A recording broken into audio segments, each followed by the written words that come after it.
그러면 시간이 됐으므로 시작하도록 하겠습니다. 여러분 안녕하세요.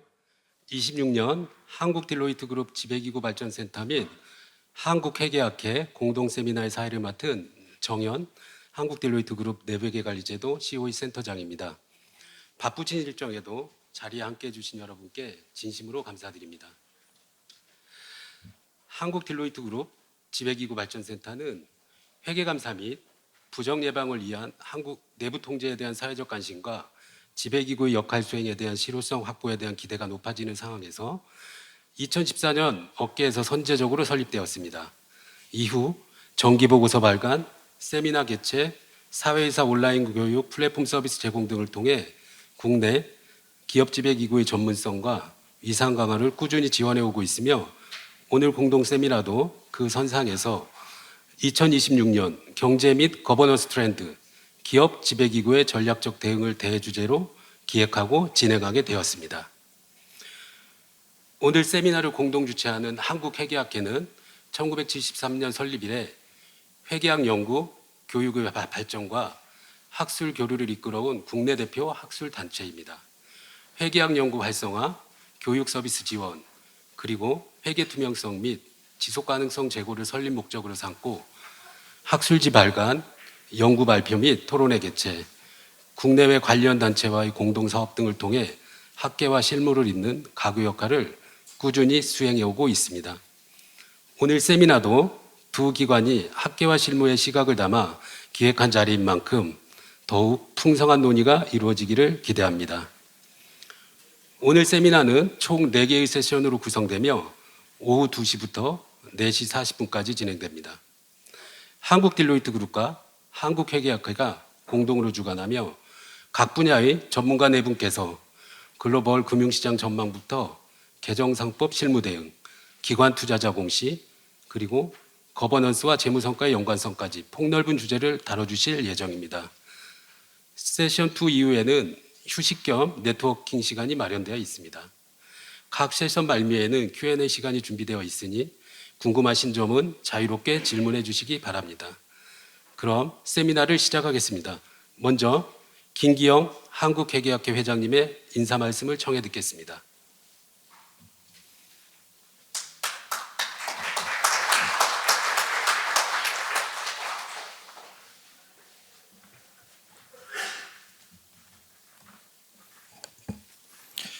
안녕하십니까. 방금 소개받은 한국회계학회 회장 김기영입니다. 만물이 생동하는 이 시기에 대한민국 회계 및 거버넌스의 미래를 논의하기 위해 모여주신 내외 기빈 여러분께 따뜻한 환영의 인사를 건넵니다. 특히 이번 세미나를 주최하며 세심하게 준비해 주신 한국 딜로이트 그룹 관계자 여러분께 깊은 감사를 드립니다. 저는 오늘 이 자리가 갖는 연결과 확장의 의미에 대해 짧게 말씀드리고자 합니다. 첫째, 이론과 실무의 강력한 결합입니다. 급변하는 글로벌 경제 환경 속에서 학문적 엄밀함과 실무의 현장의 기민한 대응은 결코 분리될 수 없습니다. 오늘 이 자리는 우리 학회가 쌓아온 전문적 식견과 딜로이트가 보유한 글로벌 실무 인사이트가 만나 우리 기업들이 직면한 복잡한 난제들에 대한 실질적인 해답을 도출하는 용광로가 될 것입니다. 둘째, 거버넌스를 넘어선 신뢰의 구축입니다. 오늘의 대주제인 기업 지배기구의 전략적 대응은 결국 우리 사회의 투명성과 신뢰를 어떻게 높일 것인가라는 본질적인 질문과 맞닿아 있습니다. 단순히 법적 규제에 대응하는 차원을 넘어 회계의 투명성을 통해 자본시장의 건강한 생태계를 조성하는 선순환 구조를 만드는 것이 우리 모두의 소명입니다. 셋째, 위기를 기회로 바꾸는 해안의 공유입니다. 재정학적 리스크와 제도적 변화는 우리에게 위협이기도 하지만 체제를 개선할 수 있는 결정적인 기회이기도 합니다. 오늘 오건현 당자님, 임정아 교수님, 강평경 교수님, 김한석 센터장님 등 최고 전문가들께서 제시해 주실 통찰력 있는 분석들이 참석하신 여러분의 기업이 글로벌 시장에서 더욱 단단하게 뿌리 내리는 밑거름이 되리라 확신합니다. 한국회계학회는 앞으로도 현장의 목소리에 귀 기울이며 우리 기업들이 글로벌 스탠다드를 선도할 수 있도록 학문적 지지와 정책적 제언을 아끼지 않겠습니다. 오늘 이 자리가 참석하신 사회이사, 감사 및 모든 관계자 여러분께서 미래를 내다보는 밝은 창이 되기를 기원합니다. 감사합니다.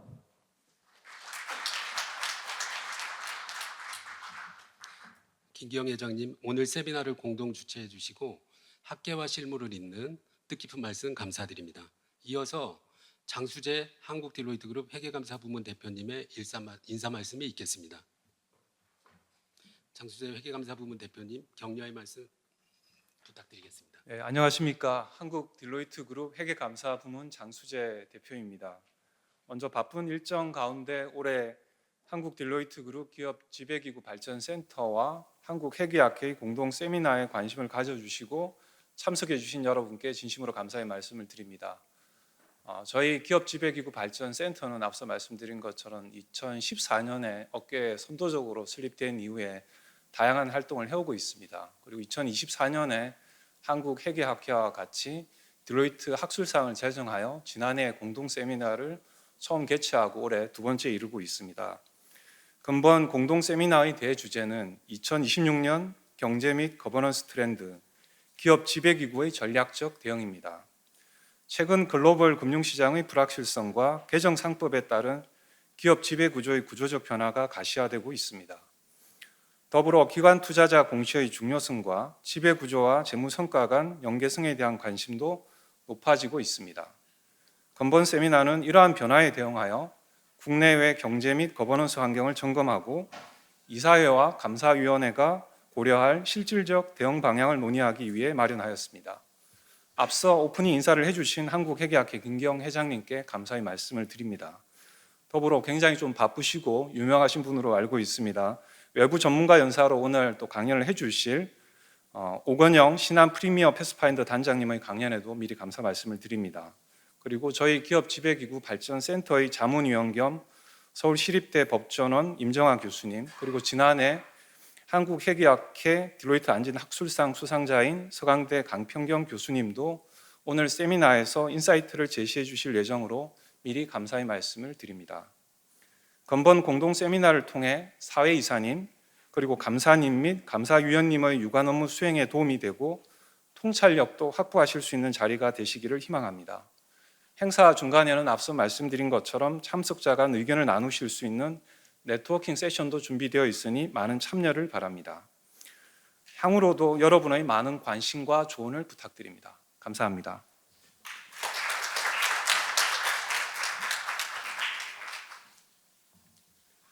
그럼 첫 번째 세션을 시작하겠습니다.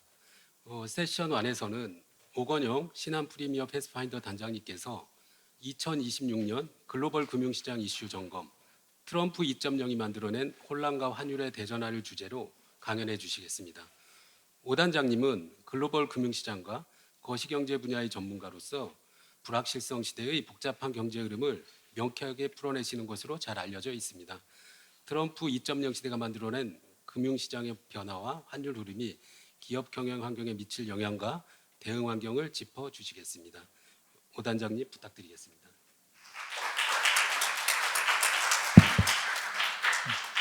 네, 안녕하세요. 이렇게 좋은 자리에 불러주셔서 진심으로 감사드립니다. 그러니까 저 같은 사람이 올 자리가 아닌 것 같은데 한 분 한 분 배워야 될 분들 앞에 이렇게 세미나를 하게 돼서 되게 몸둘 바를 모르겠습니다. 긴장도 많이 되고요. 일단 이란 전쟁에 대한 말씀하고 환율을 바라보는 시각, 그리고 이런 미래들이 받기 위해서는 어떤 것들이 필요한지 그런 내용 위주로 한번 말씀을 좀 드려보겠습니다. 이란 사태 때문에 주식시장에서 유동성이 빠졌지 않습니까? 그 유동성은 죽은 걸까요? 숨은 걸까요? 저는 숨었다고 생각합니다. 금융 시스템의 위기 때문에 금융위기처럼 죽어나가는 게 아니라 숨어 있으면 언제든지 다시 나올 수 있지 않습니까? 그 다음 질문은 뭘로 가죠?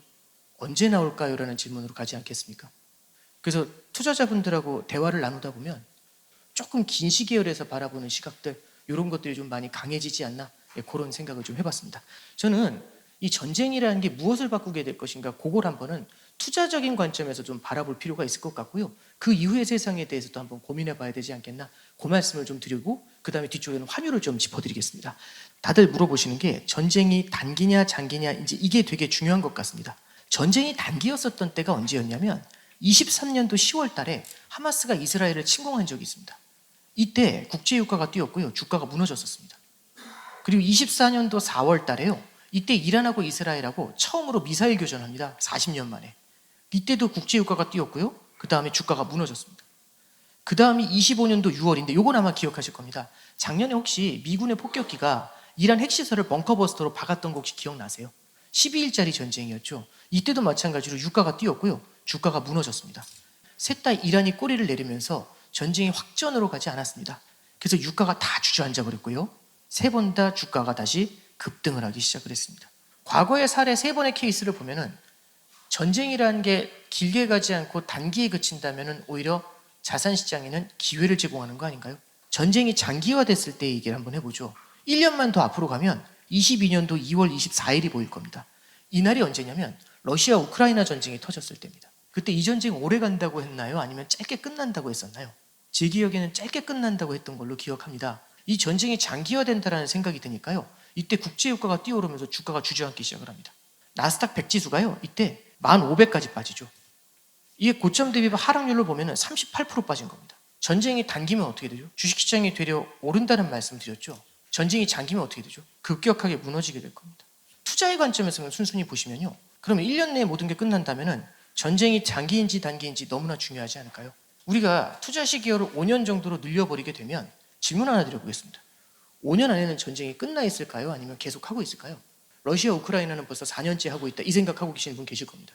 러시아 우크라이나 전쟁이 지금 금융시장에 영향을 주나요? 시장이 러시아 우크라이나라는 이슈에 상당 부분 적응한 것 같지 않으세요? 두 번째 말씀드려보겠습니다. 제가 만약에 작년 이맘때 이 자리에 초청받아서 세미나를 한다면 지금 관세 얘기하고 있었을 겁니다. 제가 지난 2달 동안 세미나를 100번이 넘게 했거든요. 관세 질문하시는 분이 단 한 명도 없었습니다. 관세라는 이슈에 대해서 시장이 느끼는 민감도가 되게 많이 낮아졌다는 생각 들지 않으실까요? 이거 말씀드리고 싶은 건 5년 후에 전쟁이 끝날 거라고 저는 생각을 합니다. 근데 설령 끝나지 않더라도 금융시장부터 시작해서 자본시장이 지금처럼 주목을 할까요? 5년 안에는요. 전쟁이라는 이슈가 반드시 희석이 될 거라고 생각을 합니다. 우리가 1년만 바라본다면 전쟁이 장기입니까 단기입니까가 되게 중요하겠죠. 그런데요. 시계열을 5년으로 길게 가져가면 전쟁이 끝날 때 나는 어떤 자산을 갖고 있어야 될까? 이 질문으로 바뀌게 됩니다. 잠깐 생각해 보죠. 최근에 코스피 지수에서요. 가장 많이 오른 업종이 건설이었답니다. 그러면 재건 이슈 때문에 건설주를 산 사람들이 있다고 가정해 보죠. 그분들은 전쟁이 몇 월 며칠 날 끝날지 알까요? 언제 끝날지 모르지만 끝나면 재건은 할 것 같지 않으세요? 그러면 전쟁 끝나고 사야 될까요? 끝나기 전에 사야 될까요? 말씀드리고 싶은 건요. 투자자들의 관심은요. 지금 뒤로 가 있습니다. 뭐죠? 전쟁이 끝난 이후의 세계가 어떻게 그려질 것인지 그걸 그려보고 거기에 대한 어떤 준비를 해야 되나 이런 걸 생각하고 있는 거 아닐까요? 기업도 기본적으로 고잉 컨선을 가정하지 않겠습니까? 기업이 운영이라는 건 결국에는 영속 기업을 가정한다고 저는 그렇게 배웠습니다. 그러면 전쟁이 장기냐 단기냐에 따라서 어떻게 될지를 보면서 기업을 접을까 말까 고민하는 것보다는 전쟁 이후에는 어떤 세상이 열릴 것이며 어떤 비즈니스를 미리 어떤 아이템을 미리 준비해야 되는지 그걸 고민하는 게 더 현명하지 않을까요? 그러면 5년이라는 시기열을 뒀을 때 전쟁이 끝나게 되면은 주식시장 같은 경우도 빠르게 회복을 하게 되지 않을까요? 러시아 우크라이나 말씀드렸었는데 17,000이었던 게 15,000까지 빠졌죠. 오늘 참고로 27,000입니다. 그래서 우리가 조금만 시계열을 길게 놓고 보면은 조금은 질문이 바뀌게 되지 않을까 그런 말씀을 드려봤고요. 그냥 직관적으로 하나 한번 말씀드려보죠. 뭐 너도 나도 다 많이 얘기하는 건 AI입니다. 5년 안에 전쟁은 끝나 있겠죠. 5년 후에 AI는 지금보다 발전해 있을까요? 아니면 퇴보해 있을까요? 저는 엄청나게 발전해 있을 거라는 생각이 듭니다. 이번에 혹시 전쟁 때 AI가 좀 쓰였다는 얘기 혹시 들어보셨나요? 의사결정에. 안두릴인가요? 팔란티어, 엔트로픽 이런 것들 보면서 저는 전쟁이 끝난 이후에도 AI는 더 관심을 좀 받게 되지 않을까 뭐 그런 생각을 좀 해보게 됩니다. AI가 만들어낼 브라이트한 미래에 대해서는 저는 의문의 여지는 없는 것 같습니다. 그보다 저는 중요한 건 에너지에 대한 말씀을 좀 드려보려고 합니다. 국제유가가요. 전쟁이 끝나면 오를까요? 내릴까요? 전쟁 이전에요. 국제유가가 배럴당 60달러 정도 했습니다. 전쟁이 한창이었던 3주 전에는요.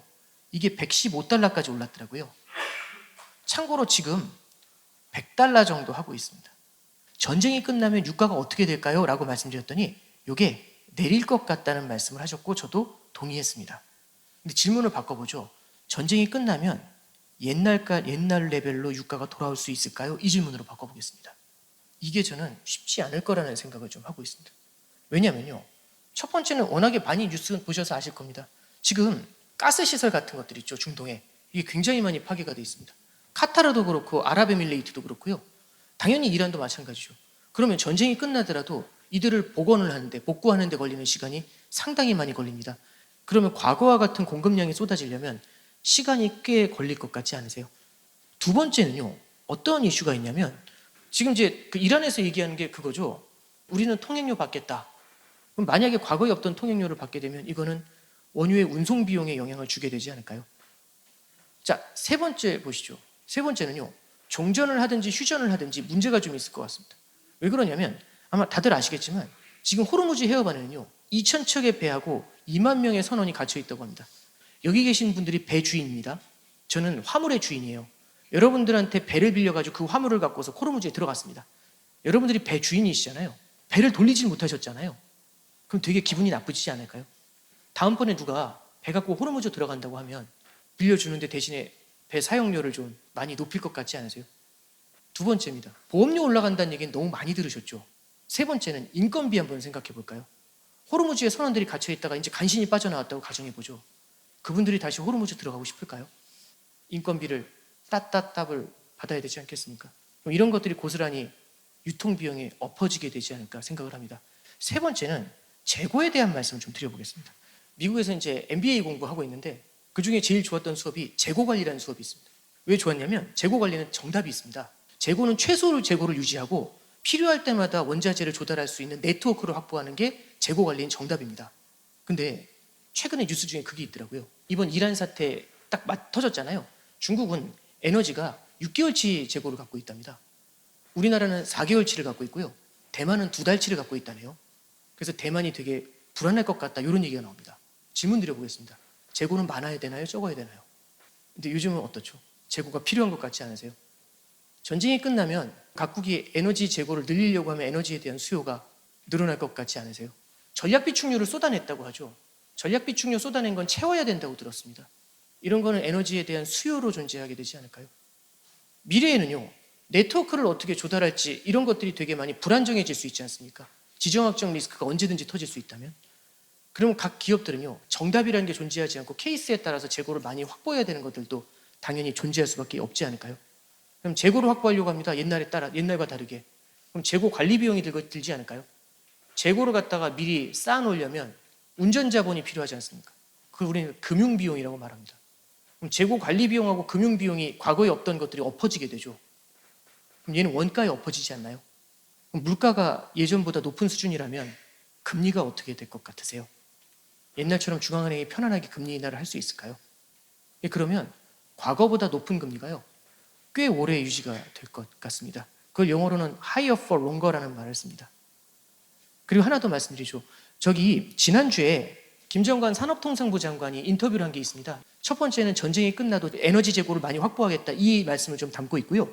두 번째는 이제 여태까지는 경제적인 논리 때문에 중동 지역에서 에너지를 많이 조달했는데 이제는 이걸 바꿀 수밖에 없다 이 얘기를 하고 있더라고요. 대부분 다 에너지를 어디서 많이 조달할 것 같으세요?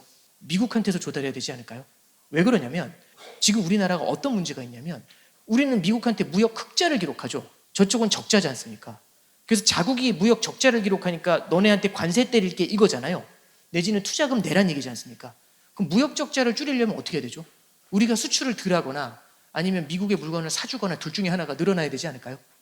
그건 우리나라만의 문제일까요? 아니면 중국, 일본, 대만, 한국, 필리핀 이런 국가들 전체의 문제일까요? 전체의 문제라고 생각합니다. 그럼 미국산 에너지에 대한 수요가 늘어나게 되지 않을까요? 저는 자원부국의 갑질이 시작될 수도 있지 않을까 생각을 좀 합니다. 미래에는요. 에너지라는 유형자산에 대한 밸류가 과거보다 높아지게 될 것 같습니다. 이 얘기로 정리를 좀 해볼게요. 자, 말씀드리고 싶은 건요. 과거에는요. 지난 15년 동안 우리는 투자자산을 보든 뭘 보든 간에 무형자산에 대한 밸류가 되게 컸던 것 같습니다. 무형자산은 이제 예를 들어서 테크나 AI가 여기에 해당되지 않을까요? 그래서 이쪽에 대해서는 다들 투자자들도 굉장히 많이 선호했었죠. 그리고 무형자산의 시대, 테크의 시대였던 것 같습니다. 반면 미국에서는 셰일 혁명이 일어나면서 에너지가 쏟아져 나왔죠. 그러면 유형자산이라는 게 넘치니까요. 유형자산에 대한 인기는 그렇게, 특히 화석연료 이런 거는 ESG하고도 맞물리면서 그렇게 인기가 높지는 않았던 것 같습니다. 근데 전쟁 이후에는 어떻게 바뀌게 될 것 같으세요? 저는 유형자산도 함께 바라보는 시대가 열리지 않을까 감히 그 말씀 좀 드려봅니다. 자, 이제 슬라이드 제가 빠르게 하나만 말씀드리고 끝내도록 하겠습니다. 여기 상단의 그래프를 한번 보시죠. 이게 작년도 11월에 대외경제연구원에서 나왔던 리포트인데요. 거기서 보시면 일본은요, 1980년대 이후에 버블이 붕괴가 되면서 파란색 선이 일본의 국내 투자 수익률입니다. 일본의 생산성이 떨어지면서 국내 투자 수익률이 해외 투자 수익률을 밑돌게 됩니다. 그게 7, 8년 이어지게 되니까 90년도 후반부부터는요, 생산성이 높은 해외로 자금이 이동을 하게 되죠. 그래서 일본은 90년대 후반부터 해외 투자가 활성화되기 시작합니다. 그래서 여기 잠깐 보시면은 여기 우측에 있는 상단에 있는 그래프를 보시면 일본의 순수출은요, 이미 2010년부터 마이너스로 전환이 됐습니다. 파란색 선이 마이너스로 전환되어 있는 거 보이시죠? 근데 그럼 일본은 무역 적자여서 큰일 났네? 근데 경상에서는 흑자입니다. 빨간색이 웅장하게 올라오는 게 보이시죠? 그게 뭐죠? 소득 수지입니다. 해외 투자를 해가지고 이자하고 배당 받은 거죠. 잠깐 보시면 우리나라도요, 2008년을 기점으로 생산성이 떨어지게 되면서 해외보다 국내 투자 수익률이 떨어지게 됩니다. 그렇게 5, 6년이 지나가니까 2014년, 15년부터 기업을 중심으로 해서 해외 투자가 늘어나게 되죠. 그래서 보시면은요, 기업을 중심에서 늘어나니까 2014년부터는 우리나라 대외 순자산이요, 플러스로 전환이 됩니다. 이렇게 변화가 나타나는 거죠. 그만큼 우리가 해외 자산을 많이 가져간다는 얘기는요, 지금 보시면 아직까지 우리나라는 순수출을 통해서 무역 흑자가 늘어나는 게 있지만 빨간색이 올라오는 게 보이세요? 미래에는 우리도 이자하고 배당을 가진 소득 수지에서의 영향이 더 크게 되지 않을까, 그런 생각을 합니다. 한국은행에서 이 리포트를 낸 이유가 있을 겁니다. 이 내용대로 브레이크 다운 해보신 거 보시면 가운데에 있는 자본 생산성 있죠. 저는 가장 건드리기 쉬운 건 자본 생산성이라고 생각을 합니다. 결국에는 미국에서는 돈이 풀리면 실리콘밸리에 흘러들어가 가지고 이게 AI 혁명을 만들죠. 근데 우리나라는 돈이 풀리면 재건축 아파트로 흘러가지 않습니까? 그러지 않을까요? 그래서 지금 생산적 금융을 한다는 게 비생산적인 자산인 부동산 시장으로 가는 물꼬를 막아놓고서 결국엔 그 물꼬를 어디에 두죠? 모험 자본으로 흘러가게 만든다는 거지 않습니까? 그 물꼬를 터가지고 돈이 흘러들어가게 만들어줬습니다. 그러면 물꼬를 터서 돈이 흘러들어올 때 이쪽도 거버넌스 구조라든지 이런 걸 통해서 주주들에 대한 컴펜세이션이 훨씬 더 강화돼야 되지 않을까요? 그래서 저는 오늘 세미나의 가장 큰 의미 중에 하나가요, 이 자본 생산성하고 맞닿아 있다고 생각합니다. 이걸 끌어올리면요, 잠재 성장률의 격차가 좁아지지 않을까요? 경제학이라는 건요, 저도 이제 오랫동안 봤는데요, 어디까지나 지금의 상황이 앞으로도 이어질 거라는 가정을 갖고 합니다. 근데 앞으로 이어지지 않고 자본 생산성에서의 큰 단절이 나타날 수 있다면 이 별로 안 좋은 뷰도 바뀌게 되지 않을까요? 그런 기대감을 가져보면서 오늘의 세미나가 큰 역할을 해주시리라, 그렇게 믿어 의심치 않습니다. 마치겠습니다. 감사합니다. 감사드리겠습니다. 유익한 강의해 주신 오 단장님께 뜨거운 박수 한번 보내주시면 감사하겠습니다. 네, 그러면 이어서 세션 2로 넘어가겠습니다. 개정상법 이후 이사회 감사위원회의 실무적 대응 방안을 주제로 지배기구 발전센터의 자문위원님이시자 서울시립대 법학전문대학원 임정화 교수님께서 강연해 주시겠습니다. 연이은 개정상법 개정이 이사회와 감사위원회 운영에 미치는 실질적 변화와 실무 대응 방안을 상세하게 살펴봐 주실 예정입니다. 임정화 교수님 부탁드리겠습니다. 박수로 맞이해 주시면 감사하겠습니다.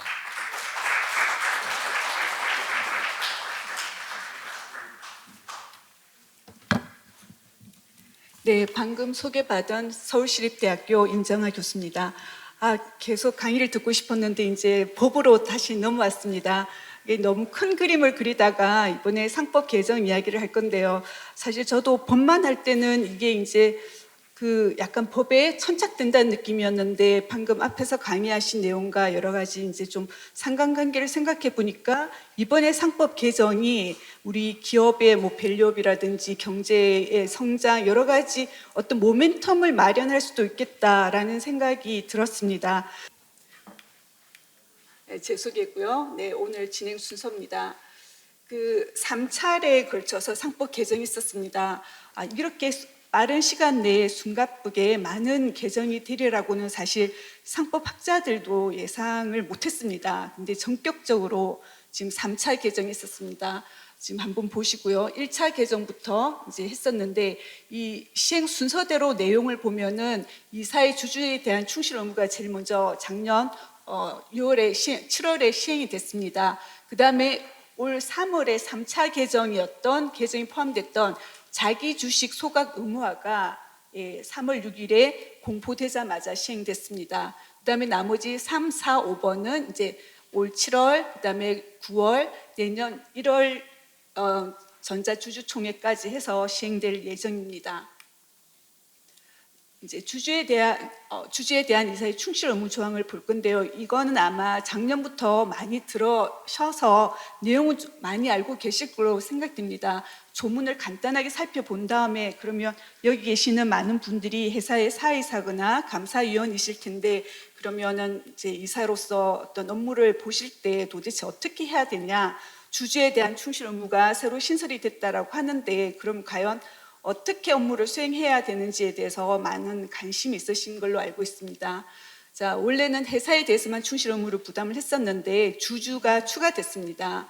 그다음에 전체 주주의 이익을 공평하게 대우해야 된다는 내용이 들어갔습니다. 그래서 이런 조항이 들어가면서 그 주주들 간의 이해 상충이 발생할 수 있는 합병, 분할, 그다음에 자산 양수도 조직 개편에 있어서 이 주주에 대한 충실 의무가 역할을 하지 않겠느냐, 영향을 미치지 않겠느냐라고 생각됩니다.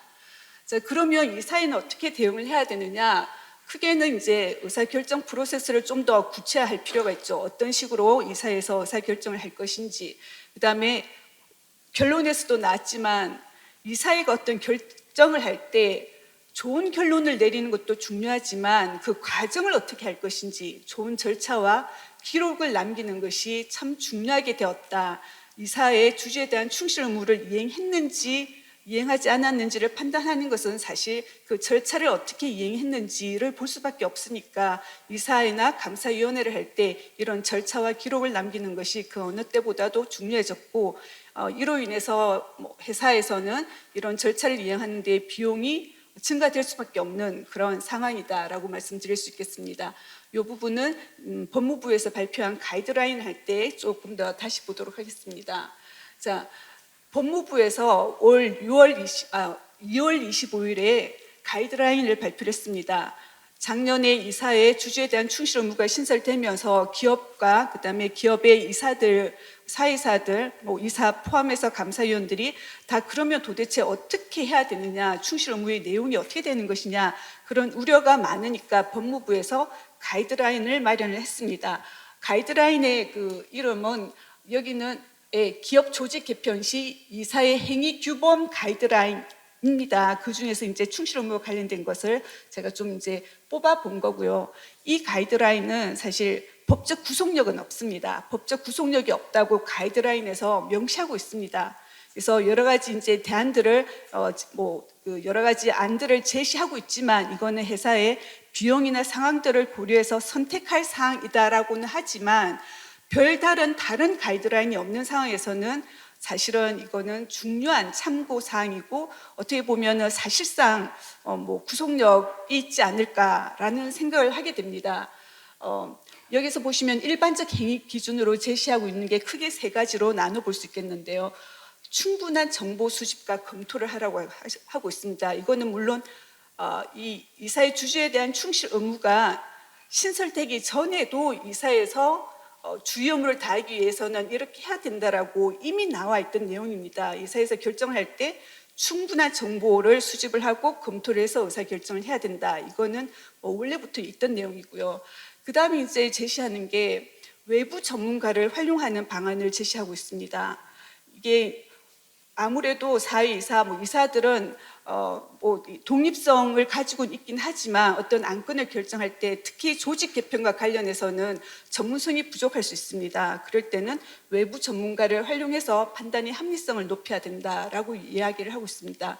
그다음에 이제 이해상충 이 존재한다라는 것을 인식을 하고 어떤 안건에 있어서 그것을 어떻게 해소할지를 이제 노력을 해야 된다라고 합니다. 그 방법에 대해서도 여러 가지 제안을 하고 있는데요. 자, 그 방법으로 이것도 뭐 선택이라고는 합니다만 특별위원회를 제안을 하고 있습니다. 사실 어떻게 보면 이게 그 옥상호 구조로 가지 않을까라는 우려가 듭니다. 우리가 이 사회가 있고 이 사회 내에 여러 위원회를 두고 있습니다. 뭐 내부 거래위원회도 있고 감사위원회도 있고 한데 여기서는 그런 이해 상충이 발생했을 때 해소할 수 있는 방법으로 독립된 이사로 구성된 특별위원회를 설치하는 것을 또 하나의 방안으로 제시를 하고 있습니다. 그다음에 독립적 외부 전문가를 이제 사용을 해라. 그다음에 충실한 정보 제공, 뭐 이 부분은 아시는 내용이고요. 그다음에 이해관계 없는 주주의 승인을 참고해라. 이런 또 제안이 있습니다. 이 이해관계 없는 주주 승인이라고 하는 거는 이해상충 문제, 그러니까 어떤 대주주와 특정한 집단 주주들 간의 이해관계가 상충되는 경우에 그런 이해관계가 없는 주주들만의 승인을 하는 방안을 고려하라라고 했는데 사실 이해관계 없는 주주들이 있기가 사실은 조금 힘들어 보입니다. 그렇게 어떤 이해관계가 있을 때 대립될 때는 대주주와 그의 다른 모든 주주들의 이해가 상충하는 경우가 대부분일 것이기 때문에 뭐 제안으로는 저런 이해관계 없는 주주의 승인을 참고하라고 했는데 저런 방안을 사실상 활용할 수 있는 경우가 그렇게 많지는 않을 것 같다라는 생각이 들긴 합니다. 이제 가이드라인에서 이야기하고 있는데 이건 일률적 의무는 아니다. 그래서 거래 구조, 비용, 효용을 고려해서 회사에서 선택을 하라라고 이야기를 하고 있습니다. 자, 이제 그 가이드라인에서 조직 개편과 관련해서 이야기를 하고 있는데 크게 두 가지로 이제 계열 회사 간 합병, 그다음에 폐쇄 기업화 거래 두 가지로 나누어서 이제 설명을 하고 있습니다. 폐쇄 기업화 거래라고 할 때는 공개 매수라든지 뭐 주식 교환, 주식 병합 요런 이제 구조를 해서 특히 공개 매수에 있어서 주주의 뭐 공개 매수 절차를 진행할 때는 이게 뭐 정보가 일방적으로 이제 뭐 주주에게만 있고 소수 주주에게는 없는 상황, 그래서 매도 압력이 있는 상황 이런 거기 때문에 그 회사에서 어떻게 대응할 것인지 회사의 경영진에서 이제 이런 것과 관련해서 이야기를 하고 있습니다. 그 이제 예전에는 주주에 대한 충실 의무가 이사의 주주에 대한 충실 의무가 들어가기 전에는 그러니까 회사가 손해를 보지 않으면 사실 이사가 책임을 질 일은 없다라고 생각을 했습니다. 근데 이런 이제 구조를 짤 때도 회사의 손해가 되지 않는 상황, 그래서 뭐 대주주에게 부의 이전이 일어나더라도 회사의 손해가 발생하지 않으면 사실 이사회 구성원들이 책임을 질 소지는 가능성은 극히 낮았습니다. 근데 이제 주주에 대한 충실 의무가 들어감으로써 회사에는 손해가 발생하지 않더라도 그 대주주가 아닌 다른 주주들에게 주주들에게 뭔가 불리한 구조가 되는 경우에는 주주의 그 이사의 책임이 발생할 가능성이 있기 때문에 이 거래 구조를 짤 때는 가격뿐만 아니라 절차가 실질적으로 이제 그 공정한지 여부를 검토를 하는 것이 중요해졌습니다. 말씀드린 것처럼 이런 경우에도 특별위원회 설치하고 외부 평가를 수행해야 된다. 그다음에 이제 합병가액 산정할 때 논리를 명확히 해야 된다라고 했는데 예전에는 이제 합병 비율 산정하고 합병가액 정할 때 자본시장법상 정해진 절차를 이행을 했다면 이게 이제 뭐 위법하지 않다면은 주의의무 위반도 아니다라고 결론 내릴 수 있었지만 지금은 절차도 공정해야 된다. 그다음에 모든 주주의 이익을 위해야 된다라고 하기 때문에 그런 이제 법에 규정된 절차를 이행했다라고 해서 무조건 뭐 주의 의무를 다했다, 충실 의무를 위반하지 않았다라고 판단하기는 어려워졌습니다. 그래서 그런 이제 합병 가액 산정도 여러 가지 이제 뭐 실질적인 공정성을 고려해야 된다라는 거고요. 그다음에 이런 이사의 의견서 이런 것들 다 고려한 의견서를 충실히 이제 공시해야 된다라고 그런 방안들을 제안하고 있습니다. 자, 외부 전문가를 이제 사용하라는 그런 의견을 제안하고 있는데 이렇게 외부 전문가 의견이 있을 때 이사회가 반드시 따라야 되느냐? 따를 필요는 없지만, 그러니까 반드시 따라야 할 의무는 없지만 따르지 않은 경우에는 왜 따르지 않았는가에 대한 그런 이제 근거를 남겨둬야 된다라고 그렇게 가이드라인은 설명을 하고 있습니다. 여기 보시면 이제 폐쇄 기업화 글에서도 공개 매수의 경우, 공개 매수가 진행될 때 대상 회사는 이 공개 매수에 대해서 어떤 의견을 가지고 있는지, 뭐 이 가격에 대해서 적정하다든지 뭐 여러 가지 그런 의견 표명을 적극적으로 검토를 해서 이제 의견을 표명해야 된다. 그다음에 가격 공정성도 점검을 해야 되고 절차적 정당성을 확보해야 된다. 이제 조금 전 설명드린 것처럼 형식적 적법성만으로는 충분하지 않다라는 것을 가이드라인에서 지적을 하고 있습니다. 그래서 사실은 이제 이런 업무를 수행할 때 조금 더 많이 어려워진 거죠. 절차적, 이제 실질적 공정성, 절차적 공정성 이런 것들을 고려를 해야 되기 때문에 고려해야 될 것들이 많아졌습니다. 이사의 실무 대응은 이제 앞에서 말씀드린 것처럼 여러 가지 이런 공정한 장치, 외부 전문가 정보를 충분히 설명하고, 그래서 이런 과정과 기록을 충분히 남기고 업무를 수행해야 된다라는 말씀을 드릴 수 있겠습니다. 감사위원회 실무 대응은 이건 이제 가이드라인을 참고를 해서 이제 그 가이드라인에 직접적으로 감사위원회에 대해서 나오는 내용은 극히 적은데요. 감사위원회는 사실 이사로 구성되어 있지만 이사회와는 또 별다른 감사 업무를 수행하는 기구이기 때문에 이런 이사회가 이사들이 수행한 이 업무에 대해서 모니터링하고 사전에 점검하고 관여해야 되는, 그러니까 관찰자 감시자 역할을 감사위원회가 수행해야 된다라는 그런 말씀을 드릴 수 있겠습니다. 나머지 이제 독립이사 제도부터는 이제 개정된 내용들을 간단히 말씀드리도록 하겠습니다. 독립이사의 선임과 관련해서는 이제 올 7월 23일부터 시행되는 것인데요. 이게 사위사 명칭을 바꾼 것입니다. 바꾼 것이고, 그 다음에 선임 비율을 예전엔 4분의 1이었는데 이제 3분의 1로 상향을 했습니다. 그래서 사위사 비율, 독립이사의 비율이 좀 더 높아졌다라는 거고요. 회사의 실무 대응과 관련된 내용입니다. 이거는 독립이사 비율을 높이면서 많은 독립이사를 선임을 해야 되는데 결국 비율 충족보다 어려운 거는 실질적으로 독립성을 어떻게 확보할 것인지, 이게 이제 중요한 문제가 될 것 같습니다. 그 다음에 상장회사 감사위원 선임 해임 시 3% 룰이 강화됐다는 내용입니다. 이것도 올 7월 23일부터 이제 시행됩니다. 그 전에는 그 감사위원 선임 해임에 대해서 선임과 해임을 구분해서 특수관계인을 포함하는지 여부가 달라졌었는데, 이번에는 감사위원 선임 해임 시 모두 특수관계인들의 의결권을 합산하도록 하고 있습니다. 그다음에 개별 주주를 기준으로 해서 3% 초과 여부를 판단을 하고요.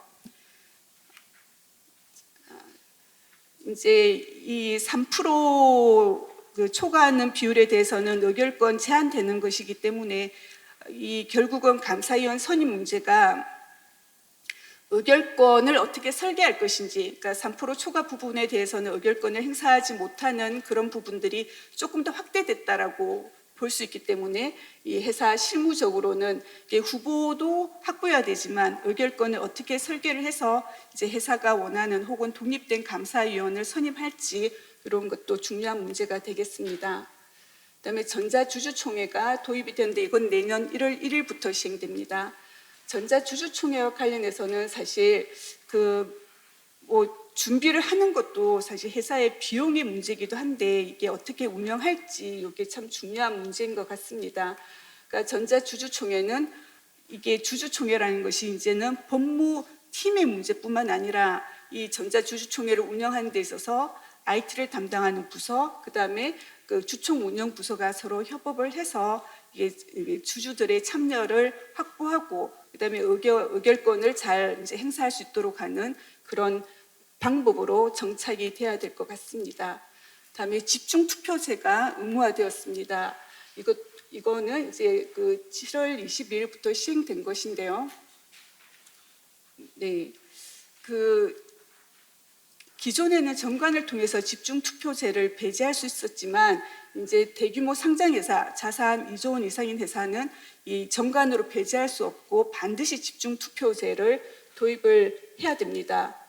도입을 해야 되는데 이렇게 집중 투표제를 통해서 이사를 선임하게 되면 그러니까 소수 주주도 집중 투표제를 통해서 자기가 원하는 이사를 선임할 가능성이 높아집니다. 그렇다면 그렇게 해서 이사를 선임하게 된다면 이사의 구성원이 좀 더 다양해질 수 있는 거고요. 서로 이제 다양한 이해관계를 대변하는 이사들이 이사의 구성원이기 때문에 의사결정할 때 사실 의사결정에 있어서 뭐 합의가 좀 이루어지기 어려울 수도 있고 그래서 의사결정이 지연될 리스크가 있다라는 점이고요. 그래서 이사회 내 협업 구조를 잘 설계해야 된다라는 점을 말씀드릴 수 있겠습니다.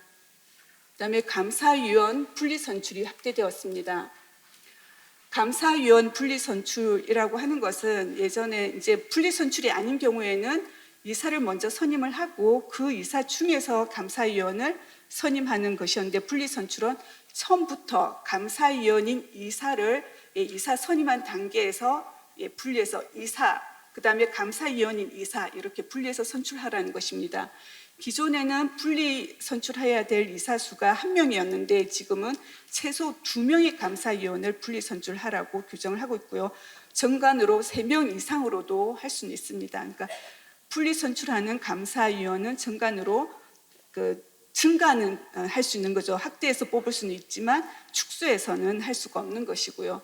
네, 이게 자산 2조 원 이상의 대규모 상장회사에 적용되는 것입니다.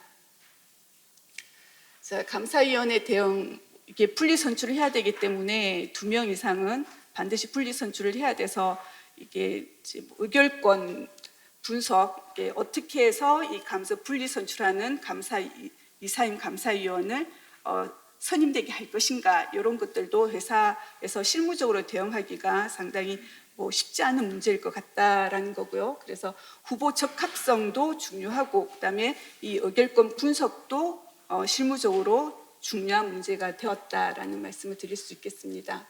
자, 마지막으로 이제 그 3차 개정에서 이번 3월 6일에 이제 개정되었고 공포되자마자 시행한 자기 주식에 관한 내용을 말씀드리겠습니다.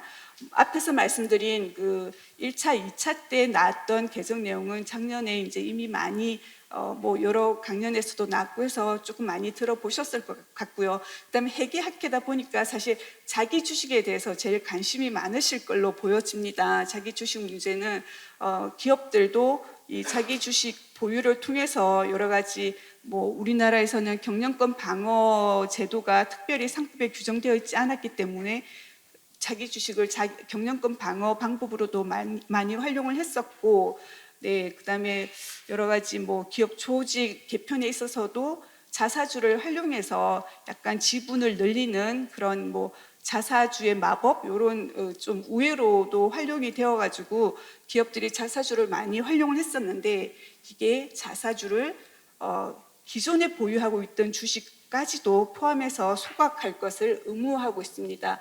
자, 이 3차 개정에서 들어간 내용을 보시면은 자기 주식과 관련해서는 상법에서 자기 주식인 상태로 있을 때는 의결권이 없다라는 것은 확실히 규정되어 있었습니다. 의결권이 없는 것은 이제 명확했지만 그의 자기 주식의 권리에 대해서는 약간 이제 불분명한 점이 있었습니다. 특히 합병하는 경우 자기 주식에 대해서 합병 신주를 발행할 수 있느냐 이런 것부터 해가지고 여러 가지 이제 불분명해서 합병하는 경우에 자기 주식에 대해서도 신주를 배정하고 했었는데 이런 부분에 대해서 상법은 명확하게 금지를 하는 규정을 신설을 했습니다.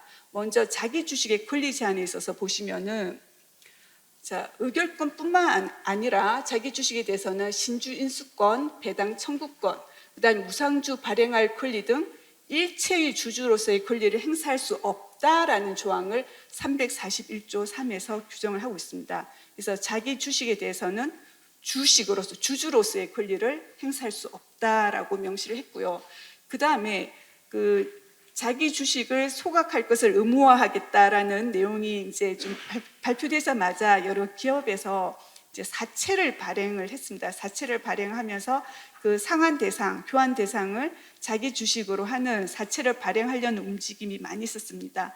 그래서 그에 대해서도 그런 사채를 발행할 수 없다라는 것을 명시적으로 규정을 했습니다. 자기 주식을 교환 또는 상환의 대상으로 하는 사채 발행을 금지하는 조항을 두었습니다. 예, 자기 주식을 질권의 목적으로도 제공할 수 없습니다. 그래서 자기 주식은 주주로서의 권리도 행사할 수 없고 이제 재산 자금 조달의 방식으로도 활용할 수 없다라고 없는 것으로 되었습니다. 보시면 그러면 이제 자기 주식은 그럼 어떻게 해야 되느냐? 원칙적으로 소각을 하라는 건데요.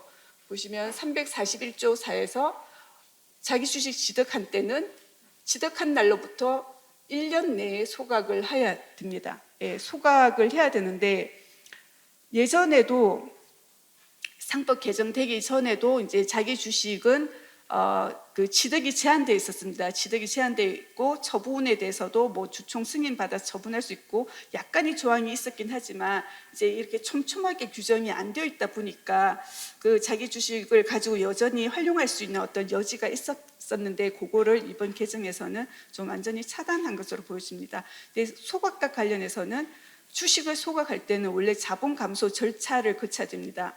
감자 절차를 거치는 경우에는 주주총회 특별 승인을 받도록 되어 있습니다. 감자 절차는 자본 감소 절차는 상당히 엄격한 규제, 까다로운 절차를 밟아야 되는데 자기 주식 소각을 의무화하면서 만약에 자기 주식 소각에 대해서도 감자 절차를 밟도록 하면은 사실 그게 이제 서로가 일관되지 않는 태도죠. 소각을 의무화하면서 소각할 수 있는 감자 절차는 주주총회 특별 승인이라는 그 엄격한 절차를 거치도록 하는 것은 맞지 않으니까 이번 개정하면서는 자기 주식을 소각을 할 때는 감자 절차가 아니라 이사회의 결의만으로도 소각할 수 있다. 아주 쉽게 소각할 수 있도록 이사의 결의만으로도 소각할 수 있다라는 조항을 신설을 했습니다. 그래서 자기 주식 소각을 의무화하는 것과 결을 같이 해서 이사의 결의만으로도 소각이 가능하도록 했습니다. 자, 자기 주식은 소각하는 것이 원칙이지만 그렇다고 해서 반드시 모든 주식을 소각해야 되는 것은 아닙니다. 보유할 수 있는 경우도 예외적으로 허용을 합니다. 그런데 이렇게 보유하고 뭐 이후에 처분하기 위해서는 미리 자기 주식 보유와 처분 계획을 작성해서 주주총회의 승인을 받아야 됩니다.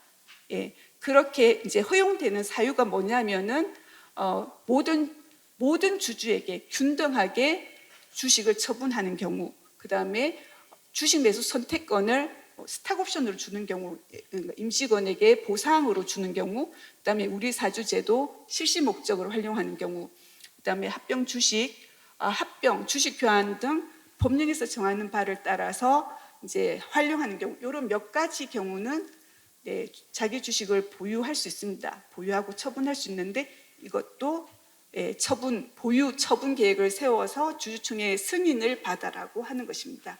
그래서 보유하는 것이 예전보다 훨씬 까다로워졌다라는 거고요. 그래서 기업에서는 매년 이렇게 자기 주식 보유 처분 계획을 세워서 주주총회의 승인을 받아야 합니다.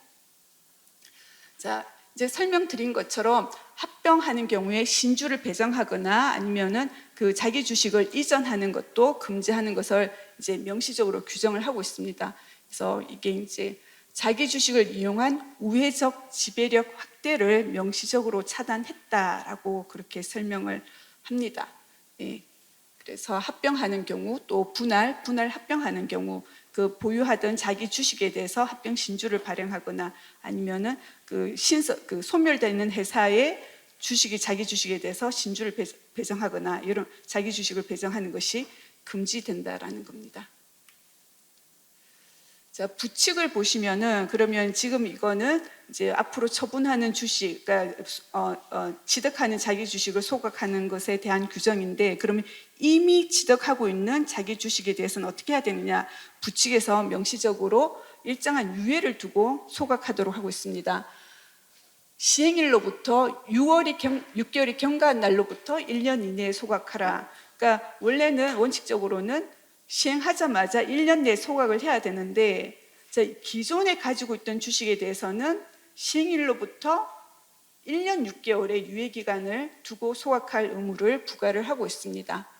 자, 이거는 이제 직접 취득한 주식이고 간접 취득 주식이라고 해서 회사가 그 신탁가 위탁자가 되고 수탁을 하고 그 신탁에 맡겨놓은 그런 주식이 있을 수 있습니다. 그러니까 신탁 기간이 끝나고 나면은 회사가 자기 명의로 다시 가져오는 그런 신탁 주식에 대해서도 소각 의무를 규정을 하고 있는데 수탁자로부터 반환받은 날로부터 1년 이내는 소각하도록 하고 있습니다. 그래서 지금 당장은 소각할 의무가 없지만 일단 자기 회사 명의로 찾아오게 되는 그때부터는 1년 내에 소각해야 됩니다. 또 이제 자기 주식 소각을 의무화한다라고 했을 때 문제됐던 게 뭐냐면은 외국인 지분 제한 업종의 경우에 자기 주식을 소각하는 경우에는 법률상 규정된 그 외국인 지분율을 초과하게 돼서 법령 위반 문제가 생긴다라는 그런 문제가 제기됐습니다. 그래서 그런 경우에는 자기 주식에 대해서 시행일로부터 3년의 기간, 유예 기간을 둬서 3년 동안 그런 이제 외국인 지분 비율을 법령상 범위 내에 맞출 수 있게 한 다음에 소각하도록 그렇게 유예 기간을 두고 있습니다. 네. 오늘 이사의 대응 방안을 한번 보시면은 네, 자사주를 일단 이제 뭐 전수 조사를 해서 얼마를 이제 언제 소각해야 되는지 이런 것들을 로드맵을 회사에서 잘 준비를 해야 될 것 같습니다. 그 다음에 매년 이런 보유 처분 계획을 세워서 주주총회의 승인을 받을 필요가 있는지 그런 것들을 확인을 해야 될 것 같고요. 그 다음에 자기 주식을 상환 혹은 교환 대상으로 하는 사채 발행이 금지되기 때문에 그런 사채를 계획하고 있었던 회사에서는 이제 다른 자금 조달 수단을 검토를 하셔야 될 것 같습니다. 감사위원회의 경우 감사위원회는 이런 자사주가 있을 때 소각을 어떻게 하고 그래서 회계 처리를 어떻게 하고 그런 내부 통제 문제도 한번 점검을 하셔야 될 것 같고요. 이런 자사주 소각에 따라서 지배력이 어떻게 변동되는지 이런 것도 이제 확인을 해 보셔야 될 것 같습니다. 네, 상법 개정과 관련한 이사회 감사위원회 실무 대응과 관련해서는 네, 제가 준비한 강의는 여기까지입니다. 혹시 질문 있으시면 질문 받도록 하겠습니다. 사전 질문이 하나가 있고요. 그리고 현장 질문 하나 해주십시오. 말씀해 주십시오. 오케이. 이거는 부탁의 상법학자들한테 부탁의 소리인데요. 고려대학교 이만우 교수인데요. 그 제각이라는 거 소각이라는 거 종이 태우는 거거든. 근데 주식은 지금 종이 주식이 하나도 없는데 그럼 계속 소각한다 그러니까 소각의 그 한자를 보면은 불로 태우는 거거든요. 그러니까 내가 생각하기에는 상법에 제각이라는 단어가 있어요. 있던 거 없어는 거. 그래서 그 좀 바꾸지 않으면은 이 소각 코미디가 계속 발생하고 두 번째는 자기 주식을 자꾸 자사주라고 쓰잖아요. 근데 오늘 강의는 계속 다 자기 주식을 해서 참 고맙고 좋은데 이게 신문에 가면 다 자사주거든. 근데 엊그제 어떤 보도가 나왔냐면 이부진 회장이 호텔 신라에 자사주를 취득하기로 했다. 근데 이 자사주 뉴스에 보면은 배당도 안 된대지 뭐 하나도 안 되는 거 많은데 왜 자기가 왜 취득하냐. 그러니까 이 주주가 자기 주식을 취득하는 건 그걸 자사주라고 할 수 있지만은 그게 이제 자기 주식하고 구분되거든요. 그러니까 이부진이 자사주를 산다 그런 건 오케이. 그러면 자기 주식하고 띄어야 되는 거예요. 그래서 나는 이 자기 주식이라는 단어를 상법학자가 좀 고집을 하고 신문에서 그걸 자기 주식을 자사주로 보도하는 거를 막는 행위를 좀 해줬으면 좋겠다. 그 회계학 교수가 자꾸만 그렇게 얘기하니까 별로 심각하게 생각 안 해요. 네. 자사주라는 거는 우리 오늘 설명한 자기 주식하고 좀 틀리거든, 법상으로는. 네. 이부진 회장이 자기가 사는 건 자사주 맞잖아요. 네, 그 용어와 관련해서는 사실 법률 용어가 너무 이렇게 그 예전 뭐 일본법을 개수하면서 거기서 사용하던 용어를 그대로 가져오고 시대 변화에 따르지 못한 여러 가지 문제가 있는 것은 저희들도 공부하면서 절감하고 있습니다. 그런 부분에 대해서도 문제를 적극 제기해서 용어를 변경할 수 있도록 노력하도록 하겠습니다. 네. 그리고 사전 질문이 하나 있는데요. 이사회에서 어떤 자료를 전달받아야 충실 의무 위반 리스크를 줄일 수 있을까요? 라는 질문입니다. 어떤 자료로? 예, 네. 어떤 자료를 전달받아야 되는지 이사회에서. 그러니까 어떤 자료에 이제 참 그런 부분이 그 안건에 따라서 달라지겠죠. 이제 어떤 안건이 올라왔는지에 따라서 합병이나 뭐 이런 조직 개편과 관련됐을 때는 그 여러 가지 뭐 합병 비율 산정 방법 뭐 여러 가지 합병 가액을 어떻게 산정했는지 그다음에 외부부 전문가의 의견이라든지 그와 관련된 여러 가지 이제 자료들을 요구를 하셔야 되고 아마 그 전에 회사에서 제가 생각하기로는 회사에서 먼저 제공을 하실 것으로 생각이 됩니다. 그럼에도 불구하고 이제 이사에서 보시기에 이사님들이 보시기에 부족한 게 있으면은 관련된 다른 이제 뭐 자료를 요청하실 수 있는 거고요. 네, 그건 뭐 조직 개편과 관련해서는 계약과 관련된 구체적인 계약 조건과 관련된 내용들, 그다음에 이렇게 계약을 했을 때 주주들에게 어떤 영향을 미치는지 그런 이제 영향과 관련된 사실은 그전에는 그런 자료는 없었을 것 같거든요. 딱 그냥 계약과 관련된 것만 보여주고 그게 주주들에게 어떤 영향을 미치는지에 대한 그런 자료는 아마 없었을 것 같습니다. 근데 이번에 이사의 주주에 대한 충실 의무가 들어감으로써 그런 주주에 대한 영향을 평가한 자료들이 좀 추가로 더 요구해야 될 자료가 아닌가 그렇게 생각됩니다. 네, 교수님 답변 감사드립니다. 교수님께서 유익한 강의를 해주셨는데요. 힘찬 박수로 감사의 말씀을 드리도록 하겠습니다. 질문 또 있으세요? 예. 네, 죄송합니다. 예, 해주십시오. 굉장히 브로드한 용어인데요. 그 뭐 인수합병이나 이런 경우에는 그 이제 이해 충돌이 있을 수 있으니까 엄격한 제한 같은 게 있는 것 같은데 조직 개편이 구체적으로 어떤 걸 말한다 하고 이렇게 규정이 돼 있습니까? 예시가? 가이드라인에서 이제 예. 예를 들고 있는 건 합병, 그다음에 영업 양수도, 그다음에 그 폐쇄학 제가 설명드린 것처럼 공개 매수, 그다음에 주식 병합 이런 것들을 대표적인 그 조직 개편으로 그렇게 보고 있습니다. 네, 왜냐하면 이제 일반적으로 회사에서 경영할 때는 조직 개편하면 뭐 영업부서 개편 뭐 이런 것 다 이제 조직 개편이니까 예. 오해의 소지가 그 용어가 있어서. 이제 좀 혼동이 되는 것 같아가지고. 네, 시간이 좀 돼서요. 네, 감사드리겠습니다. 네. 수고 많으셨고요. 지금부터 휴식 겸 네트워킹 시간을 갖도록 하겠습니다. 강혜원 뒤편에 다과 음료가 준비되어 있으니 자유롭게 이용해 주시고요. 테이블에 비치된 만족도 서베이도 작성해 주시면 감사드리겠습니다. 서베이를 작성해 주신 분들에게는 소정의 답례품을 드리도록 하겠습니다. 다음 세션은 20분 후인 45분부터 하도록 하겠습니다. 네, 시간이 거의 다 돼가지고요. 후반부 시작하도록 하겠습니다.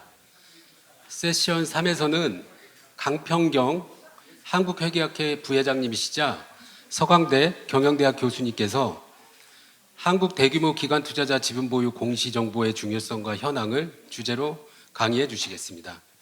강 교수님께서는 2025년 한국회계학회 딜로이트 한진 학술상 수상자로서 회계 지배구조 분야에서 활발한 연구활동을 이어오고 계십니다. 국내 기관 투자자의 지분 보유 공시가 자본시장에서 수행하는 정보적 역할을 살펴봐 주시겠습니다. 강평경 교수님 부탁드리겠습니다.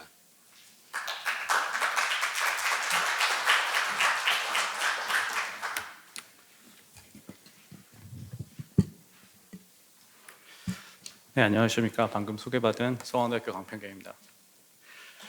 네, 사실은 이 주제를 이렇게 선택한 게 제가 이제 지배 구조에 관련된 연구를 이제 계속 수행하고 있는데 하다 보니까 이게 저희가 주식 등의 대량 보유 상황 보고서라는 보고서가 상당히 이제 지배 구조 측면에 있어서 중요한 정보를 담고 있다는 것을 이제 알게 됐습니다. 근데 저희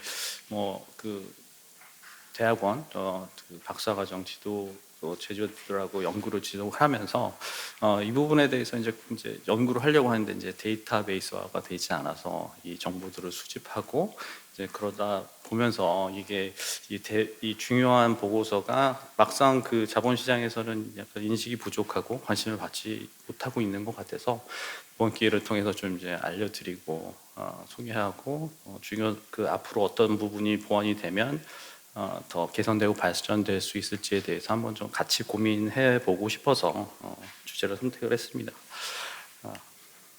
네.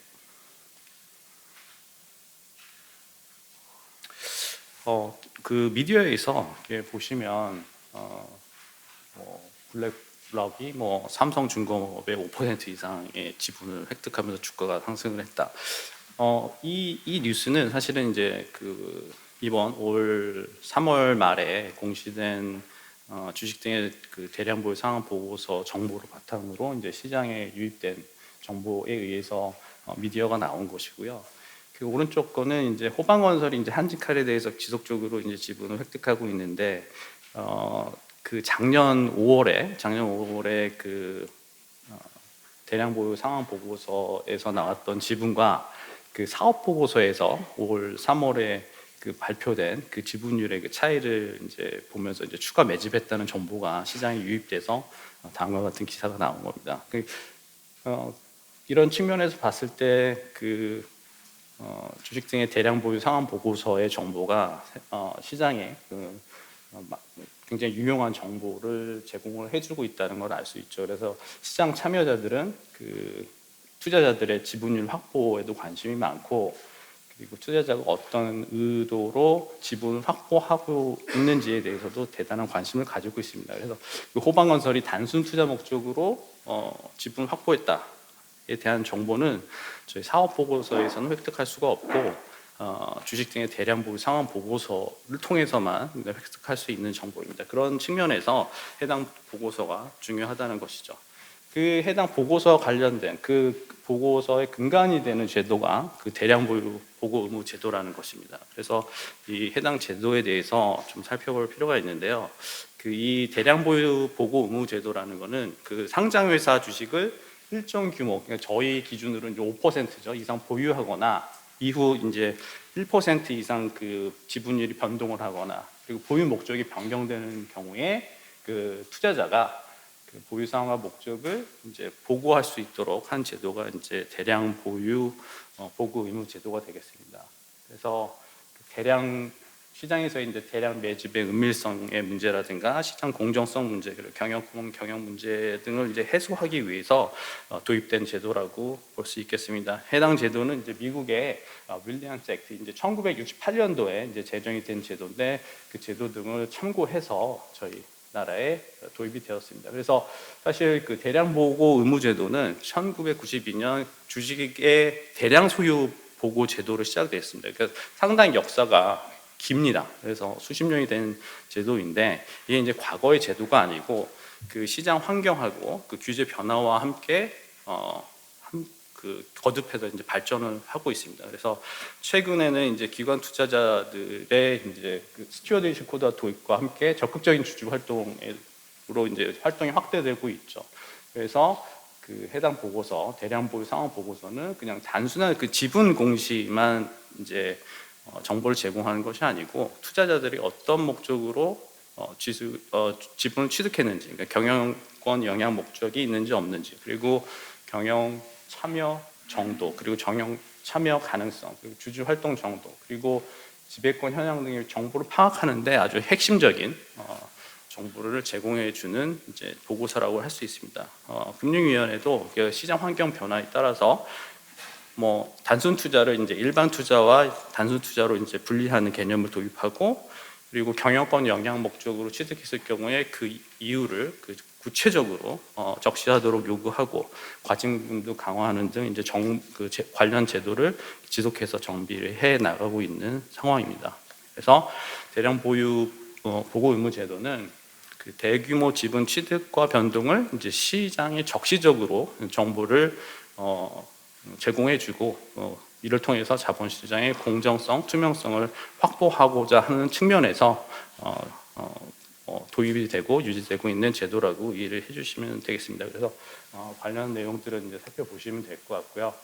그러면 그 지분 구조 측면에서 그 사업 보고서에 나와 있는 내용과 주식 등의 대량 보유 상황 보고서에 나와 있는 내용이 어떠한 차이가 있는지를 이제 좀 간략하게 비교해서 살펴보도록 하겠습니다. 일단 사업 보고서 같은 경우에는 주식을 발행하는 그 발행 회사가 이제 보고 주체가 되죠.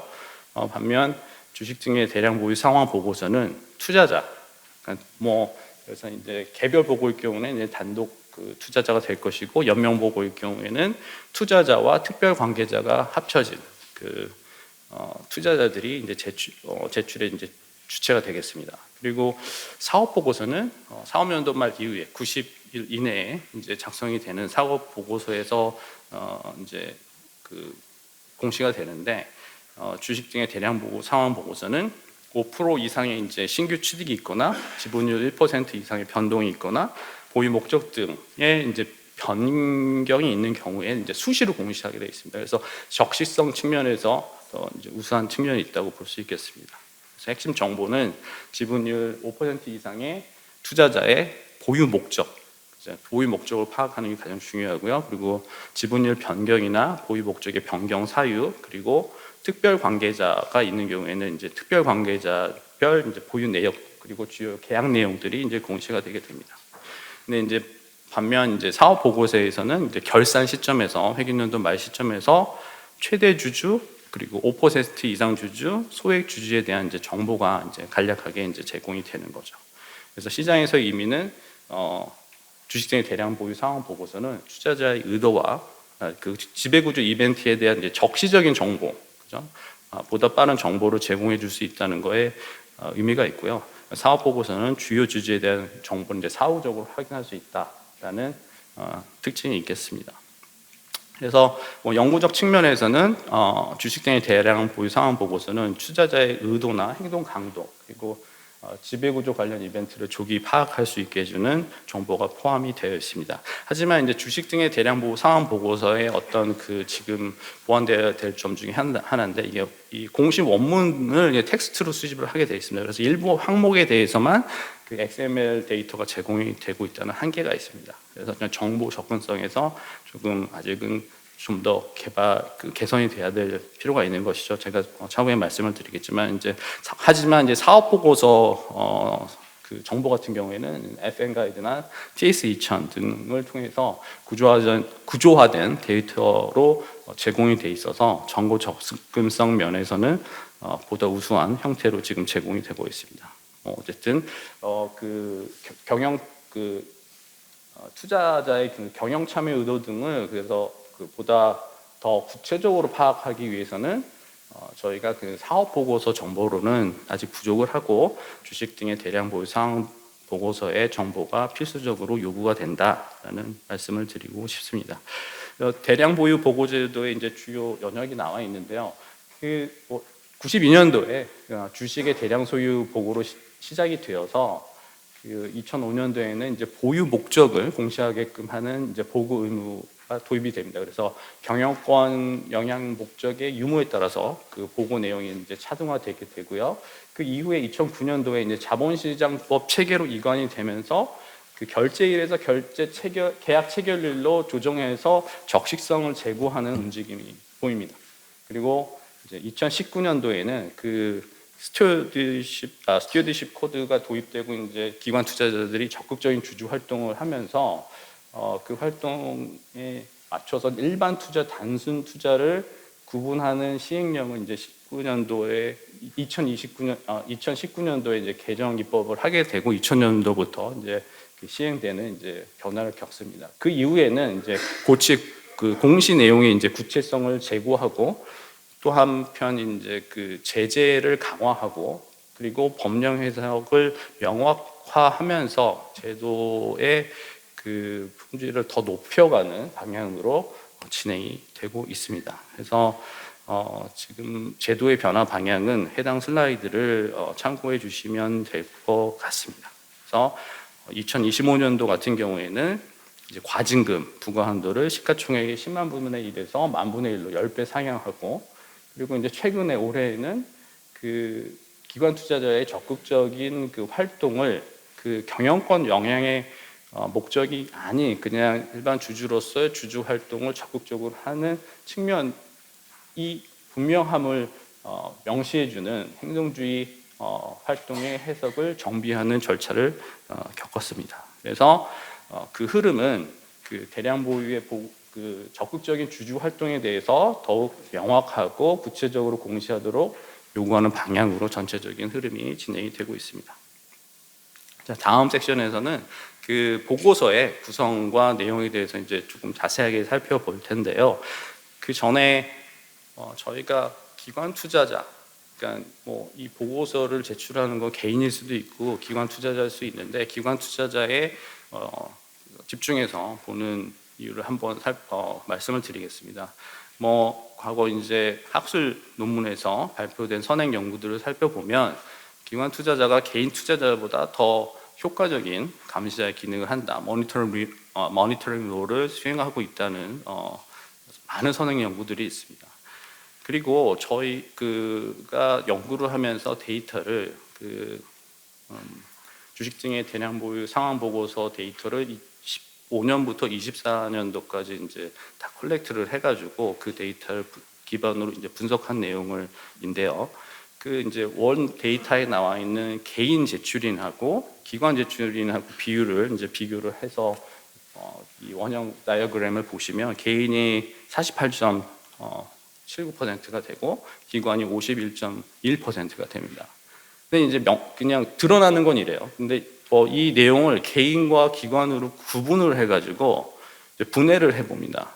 거기서 개인 같은 경우에는 최대 주주 그리고 그 사실상 지배주주, 임원인 경우를 빼고 그 기관 중에서는 최대 주주, 사실상 지배주주 그리고 계열 회사를 제외를 하게 되면 그 남는 부분이 그 기관의 그 비중이 압도적으로 높다는 것을 이제 살펴볼 수가 있는 거죠. 그래서 기관 투자자들의 그 역할이 굉장히 중요하다. 그래서 지금 실질적으로 그 일반적인 독립적인 전문 투자자로서 역할을 하는 비중에 있어서는 개인보다는 기관 투자자들이 이제 압도적으로 높다라는 측면에서 이제 기관 투자자들의 이제 의의를 이제 한번 살펴볼 수 있겠습니다.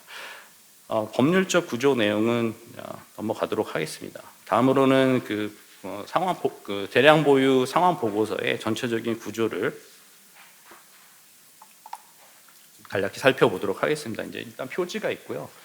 일부 그 개요에서 주요 정보들은 대부분 제공이 되고 있습니다. 발행 회사에 대한 피투자 회사죠.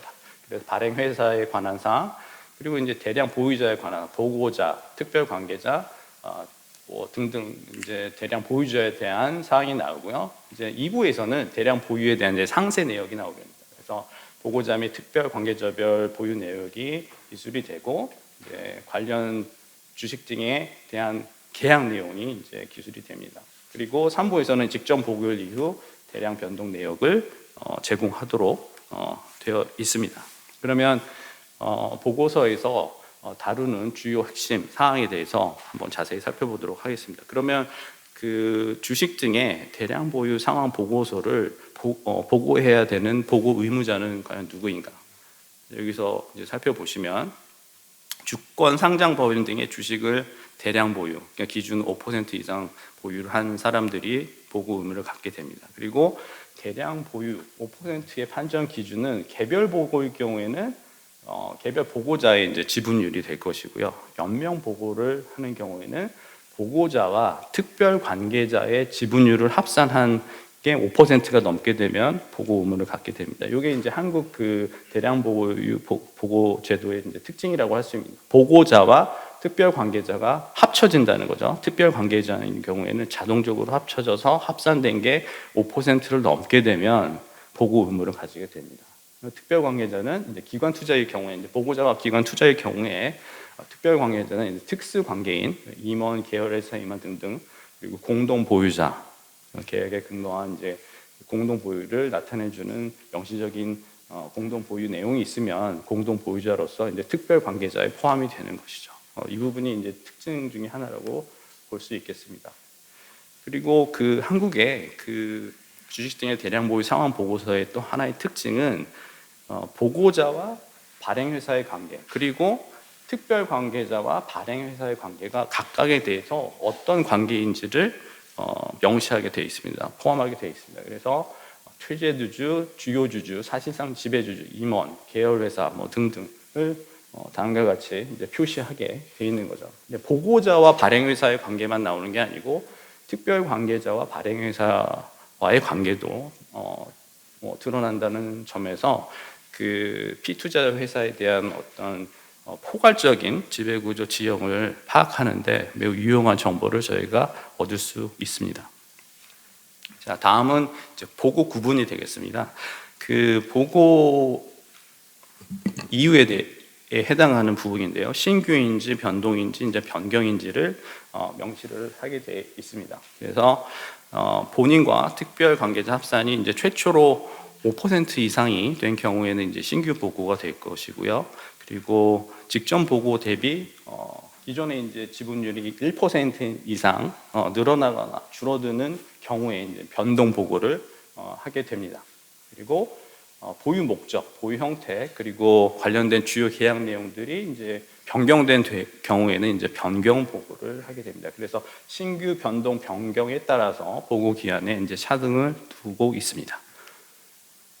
근데 이제 뭐 저희가 이제 연기금 등 전문 투자자로 분류되는 기관의 같은 경우에는 보고 기한 특례가 적용이 되어서 조금 더 유동적으로 보고할 수 있게끔 해주고 있습니다. 자, 그리고 그 보고가 되는 주식 등의 범위에는 의결권이 있는 주식, 그리고 의결권에 있는 주식으로 이제 전환될 수 있는 증권들을 아울러서 다 포함을 하게 됩니다. 그래서 주권, 그리고 전환사채권, 신주인수권부 사채권, 그리고 교환사채권, 증권예탁증권 등등등이 다 포함이 되게 됩니다. 자, 그리고 다음은 이제 보유 목적에 대한 내용이죠. 사실은 보유 목적이 사실 그 저희 자본시장 참여자들에게 있어서는 가장 중요한 정보라고 인식이 될 수 있을 텐데요. 그 보유 목적은 이제 크게 경영권 영향의 목적이 있는 경우와 아닌 경우 이제 크게 두 개로 구분이 되고요. 경영권 영향 목적이 없는 경우에는 일반 투자와 그 단순 투자로 또 나누어지게 됩니다. 그러니까 경영권 영향의 목적이 있으면 일반 서식을 제출을 해야 되고, 없으면 일반 투자 목적과 단순 투자 목적의 경우에는 이제 약식 서식으로 이제 저희가 보고를 할 수가 있습니다. 근데 그 일반 투자 목적 같은 경우에는 이제 일반 투자 목적과 단순 목적 투자가 이제 구분돼서 시행된 게 2020년인데 그 배경 그렇습니다. 이제 스튜어디시 코드가 도입이 되고 기관 투자자들이 이제 주주 활동 배당 정책이라든가 그 자기 조직 소각이라든가 이런 부분에 대해서 적극적, 그리고 주총에 관련 사항들을 적극적으로 의사를 개진하고 활동을 하는데, 이 활동이 경영권 영향에 참여 의사가 있는지 없는지에 대한 이제 구분이 모호했고, 그냥 단순 투자로 보기에는 너무 적극적인 것 같고, 그래서 이제 단순 투자를 나누게 되는 겁니다. 일반 투자와 단순 투자로 구분을 해서 나누게 되고요. 그 배경은 경영권 의사가 없는데도 그 경영권 의사가 있는 것처럼 오해를 받아서 이제 일반 서식을 지속적으로 이제 그 제출해야 되는 번거로움이 있기 때문에 기관 투자자들의 어떤 편의를 좀 봐준다는 측면에서 일반 투자 목적이라는 것을 새로 유입을 시키고 약식 서식으로 이제 보고를 대체할 수 있게끔 해주었습니다. 그리고 그 경영권 영향의 목적이 있는 경우에는 그 보유 목적을 구체적으로 그 서술식으로 이제 작성을 해야 됩니다. 그래서 객관적이고 구체적으로 작성을 하게끔 되어 있습니다. 그래서 이제 표로 정리를 해보면 경영권 영향의 목적이 있는 경우에 일반 서식으로 작성을 하고, 그 경영권에 대한 내용을 항목별로 구체적이고 객관적으로 작성하도록 요구를 하고 있습니다. 이제 경영권 영향의 목적이 없는 경우에는 이제 일반 투자 목적, 단순 투자 목적 이렇게 나눠지고 두 개 다 이제 약식 서식으로 이제 보고를 할 수 있게 돼 있는데, 일반 투자 목적 같은 경우에는 그 주주 활동 내용을 이제 명시하게끔 되어 있습니다. 예.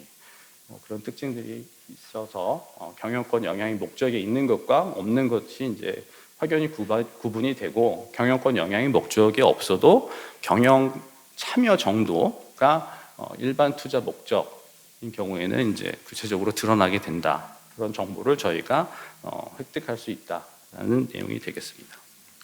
그래서 이게 이제 대체적인 이제 보고서의 내용이 되고요. 이 보고서를 내용을 바탕으로 했을 때 우리가 조금 더 생각해야 봐야 될 문제를 이제 정리를 해봤습니다.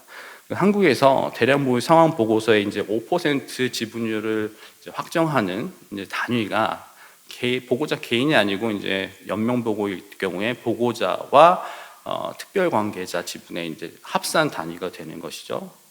근데 그러니까 그 공시된 5% 단위는 동일한 투자 의사와 동일한 행동 전략을 가진 그 하나의 단일된 투자자 지분이 아닐 수도 있다는 거죠.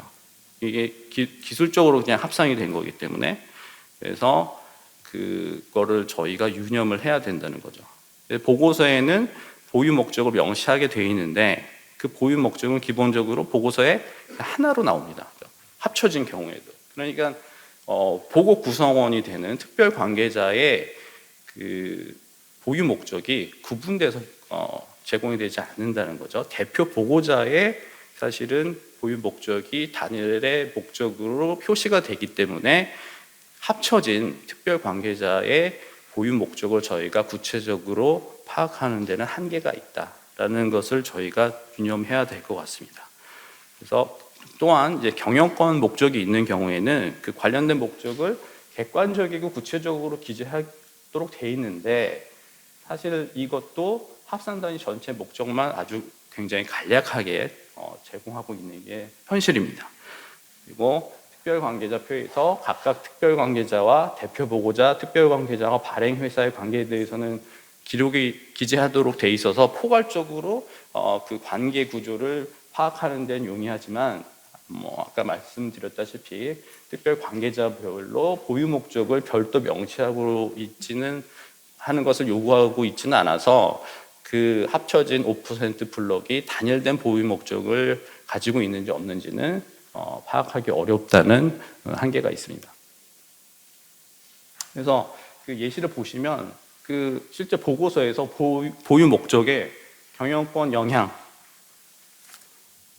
이 그냥 문구 하나, 그리고 경영권 관련된 법령을 그냥 나열하는 경우, 그리고 법령 중에서 해당 사항만 딱 집어가지고 법령 내용만 그냥 기술을 하는 거죠. 이런 보고서가 대부분입니다. 대부분이라는 거죠. 그래서 이 부분은 저희가 그 관련 제도를 좀 더 개선시키고 발전시키기 위해서는 좀 저희가 좀 고민을 해봐야 될 부분인 것 같습니다. 사실 금융위원회 보도 자료에서 나온 걸 보면 다음과 같이 그 구체적으로 명시하도록 되어 있음에도 불구하고 현실은 그렇지 않다라는 것이죠. 자, 그러면 미국의 대량 보유 공시제도는 어떤지 간략히 살펴보도록 하겠습니다. 그 1968년도 윌리엄스 액트가 제정이 되면서 증권거래법에 이제 섹션 13D가 추가가 되죠. 그래서 5% 이상을 초과하는 5% 초과하는 그 투자자에 대해서는 이제 스케줄 13D를 작성하도록 요구를 처음에 하게 됩니다. 그 이후에는 이제 77년도에 대규모 주식을 추적했는데 13D 일반 서식이죠. 일반 서식 보고 의무를 지지 않던 그 사람들한테, 이게 exempt investor들이죠. 그들에게도 이제 약식 서식인 13G를 공시하도록 해서 제도 안으로 이제 유입시키는 변화가 있었습니다. 그리고 98년도에는 패시브 인베스터들에게도 약식 서식인 13G를 확대해서 비지배 목적의 대량 보유자까지 제도 안으로 포괄시키는 변화가 있었고, 23년도에는 후에 설명을 드리겠지만 beneficial ownership reporting은 이제 현대화하는 변화가 있었습니다.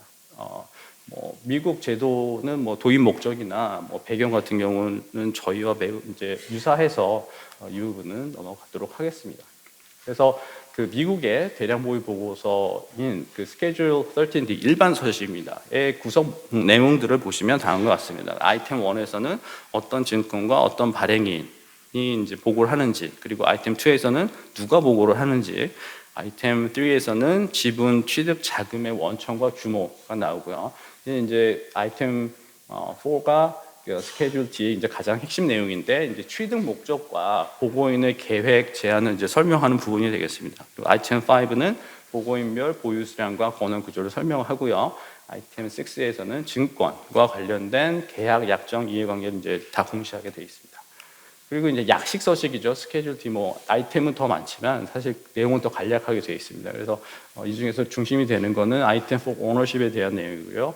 여기서 이제 보유 총수와 보유 비율, 의결권, 처분 등권에 대한 공시 내용이 이제 나타나게 됩니다. 이제 전체적인 구조는 그렇게 구성이 되어 있다는 것을 설명을 드리겠습니다.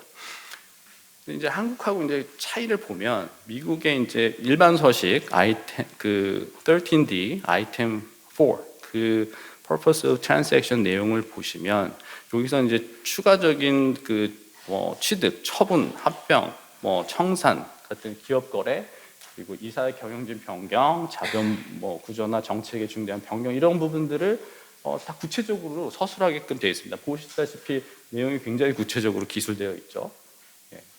이제 이런 부분들이 한국의 현행에 저희가 유지하고 있는 보고서와의 가장 큰 특징이라고 하겠습니다. 저희가 앞서 보여드렸던 이제 보유 목적을 보시면 너무너무 간략하잖아요. 그래서 시장 참여자들에게 매우 제한된 정보만 제공하는 것에 비해서 미국에서는 굉장히 구체적인 내용이 제시가 되고 있다는 걸 저희가 좀 참고해 볼 필요가 있을 것 같습니다. 그리고 미국에서 보고 의무를 지는 보고 의무자가 누구인지를 살펴보면, 그 이결권이나 처분권을 소유한 자가 이제 보고 의무를 가지게 되는데, 저희가 이제 beneficial owner라고 합니다. 그러니까 그 의결권이나 처분권이 명확하게 명시가 돼 있고, 그 의결권과 처분권을 가질 때만 보고 의무를 갖게 된다는 거죠.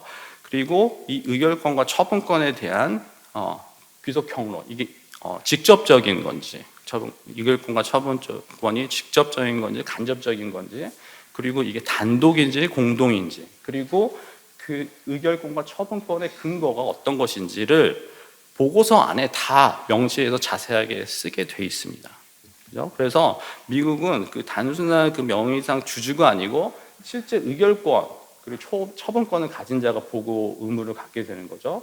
그래서 미국의 보고서를 보면 권한 구조 파악이 가능하다는 거죠. 이게 sole voting power를 갖고 있는지 share voting power를 갖고 있는지가 다 나타나기 때문에요. 그래서 한국과는 다르게 이제 관계만으로는 합산되지 않는다라는 특징이 있습니다. 그리고 공동 보유자도 자동 합산이 아니고, 그리고 그 voting agreement 그리고 증거를 이제 제시했을 때 합쳐지게 된다는 거죠. 그리고 미국의 경우에는 경영권 영향 목적이 없어도 20% 이상의 지분율을 보유하게 되면 약식 보고를 할 수가 없습니다. 그래서 정식 보고를 해야 돼요. 그러니까 일반 서식 그 13D를 사용해야 되는데, 한국 같은 경우에는 보고자가 일반 투자 혹은 단순 투자라고 표명을 하면 20%가 넘는 상당한 지분율을 보유하고 있어도 약식 보고로 이제 대체할 수 있다는 거죠. 이 부분도 저희가 좀 고민을 봐야 될 것 같습니다. 그래서 그리고 이제 2023년도에 그 beneficial ownership reporting 규칙이 개정이 되는데요. 이제 변화 부분이 되겠습니다. 그래서 그 13G 보고자의 공시 보고 기한을 이제 단축시키는 개정을 하게 됩니다. 이제 강화하는 측면으로 바뀌어가고 있고, 중요한 변화는 데이터를 모두 XML 형태의 그 자료로 공시하도록 의무화하고 있습니다. 그래서 그 정보 접근성이 매우 높아졌죠. 근데 한국은 이제 금감원이 제공하는 XML 기반 데이터 범위가 매우 이제 항목도 적고 제한적이기 때문에 미국과 같이 이제 XML 데이터 대출을 이제 의무화하면 실무 활용도 그리고 연구 측면에서도 이제 많은 개선이 있을 것 같습니다. 그래서 두 개, 한국과 미국의 이제 그 제도를 이제 비교를 해보면, 미국 같은 경우에는 이제 권한 중심의 합산을 가진다는 거죠. 그래서 의결권, 처분권을 가지거나 공유하는 beneficial owner가 이제 공시 주체가 되는 거고요. 한국은 이제 연명 보고일 때는 이제 관계 중심으로 묶인다는 거죠. 그래서 본인과 이제 특별 관계자가 합산된 그 5% 블럭 기준으로 보고가 된다는 게 이제 특징이 있겠습니다. 그래서 이제 문제는 합산된 게 특별 관계자들의 보유 목적이 달라도 하나의 이제 보고서로 하나의 의도로 이제 그 공시가 된다는 문제가 있고요. 미국 같은 경우에는 의결권을 공동으로 행사하지 않는 오너도 구분이 가능합니다. 왜냐하면 각각의 그 공동 보유자가 각각의 보유 의사를 밝히게끔 되어 있기 때문에 그게 가능하다는 거죠. 그래서 표지에서 공동 보유자 각각에 대한 별도 작성을 통해서 그 내용을 파악할 수 있겠습니다. 그리고 그 한국 같은 경우는 하지만 그 최대 주주 계열 회사, 주요 주주, 뭐 기타 등으로 이제 관계가 포괄적으로 확인이 가능하기 때문에 그 관계 지형, 특히 관계 중심으로 묶여 있는 한국 문화를 고려해보고 저희가 기업 집단으로 묶여 있는 특징과 소유 계열도가 이제 큰 특징들을 고려할 때는 이 부분이 사실은 강점이 될 수 있겠습니다. 단지 개별 구성원의 보유 의도와 구체적인 그 내용이 있지 않아서 그 부분이 조금 아쉽다는 내용이 되겠습니다. 그래서 한국 같은 경우에는 이렇게 이제 다음과 같이 공시가 되고요. 공동 보유일 경우에 매우 간단한 내용이 이제 나오게 되죠. 그리고 개별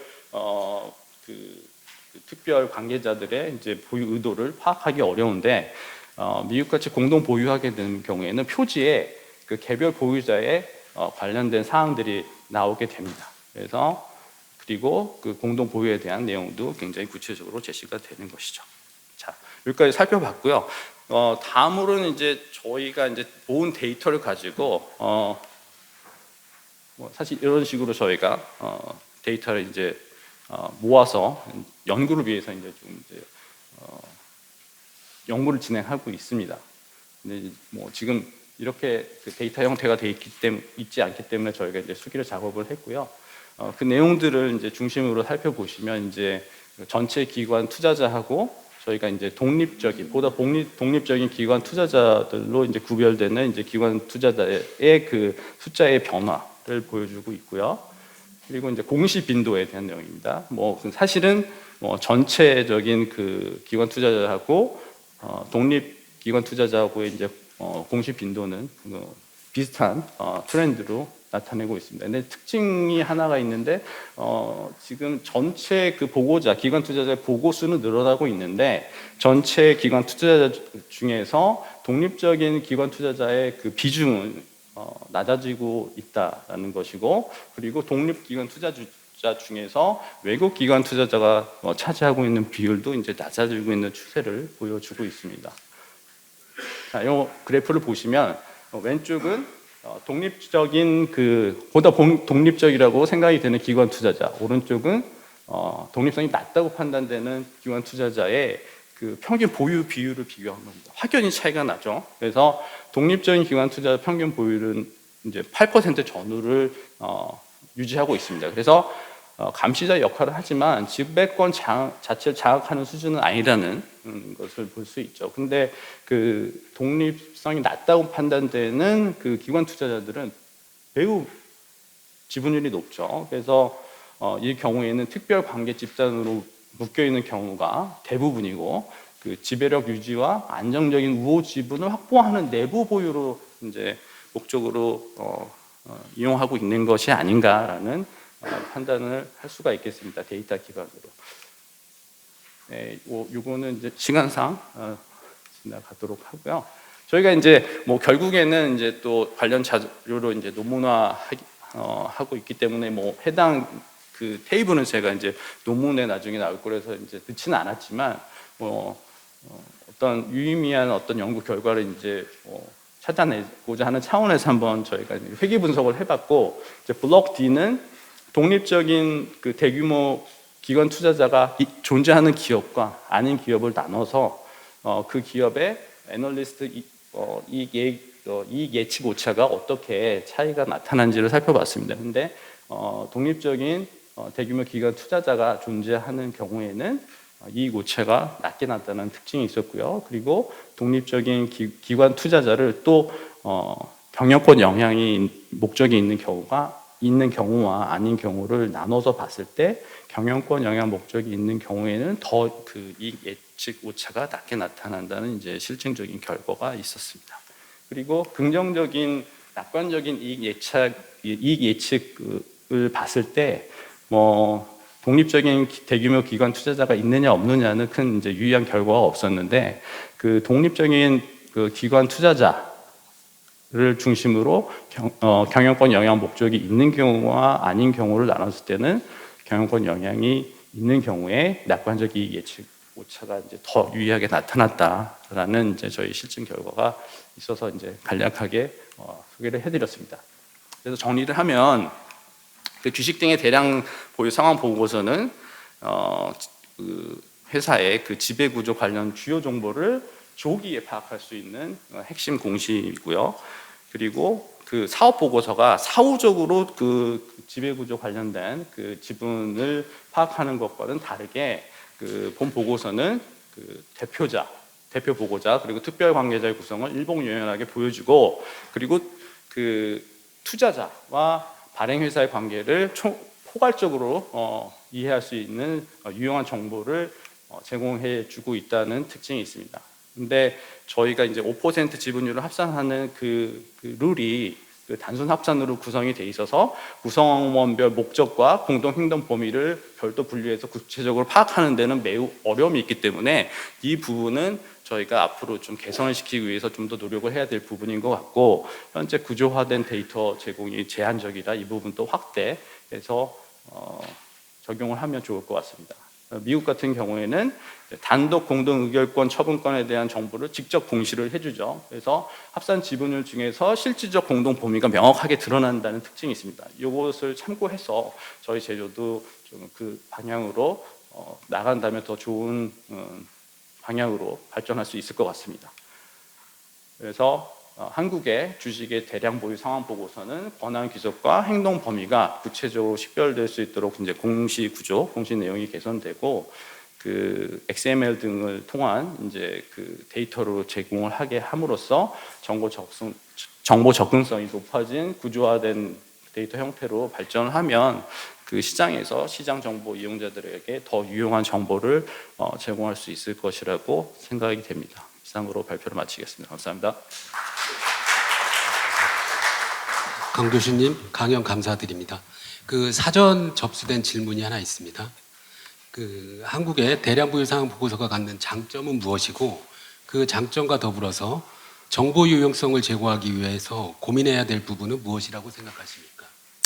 이 부분은 제가 이제 그 발표 중간에도 이제 설명을 드렸는데 지금 한국의 보고서는 이제 한국 문화와 특성에 맞춰서 그 대표 보고자뿐만 아니고 특별 관계자라는 개념을 도입을 해서 이들을 포괄적으로 보고서 안에 담는 구조를 띠고 있습니다. 이 부분은 저희 그 기업 환경에 매우 이제 적합한 그 구조라고 생각이 되는데 그럼 미국과도 차별이 되는 것이고요. 근데 이제 다만 그 포함된 이제 특별 관계자들에 대한 어떤 그 구체적인 보유 목적이나 의도 그리고 그 경영권 참여 의도라든가 그런 부분에 대한 공시 충실성이 좀 부족을 하다. 그래서 이분들을 조금 더 강하게 요구할 수 있는 제도 개선이 좀 필요할 것 같습니다. 더불어서 아까 말씀드렸지만 이제 지금 그냥 문서화된 그냥 문서 그 텍스트 형태로만 저희가 정보를 접할 수 있기 때문에 이 부분도 이제 전자공시 형태로 해서 구조화된 데이터로 이제 공시가 된다면 정보 유용성이 더 높아질 거라고 판단이 됩니다. 네, 답변 감사드립니다. 이어서 혹시 현장 질문 한두 개 받고자 하는데요. 손을 들어서 질문 자유롭게 해주시면 감사드리겠습니다.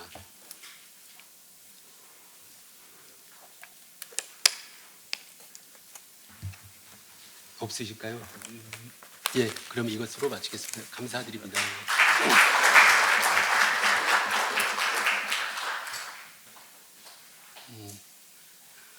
마지막 세션입니다.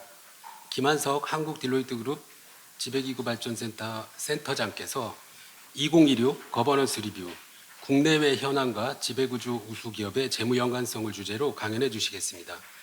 김한석 센터장은 글로벌 국내 거버넌스 동향과 함께 국내 산업별 지배구조 수준이 실제 재무 성과와 어떻게 연결되는지를 데이터에 기반해 분석해 주실 예정입니다. 부탁드리겠습니다.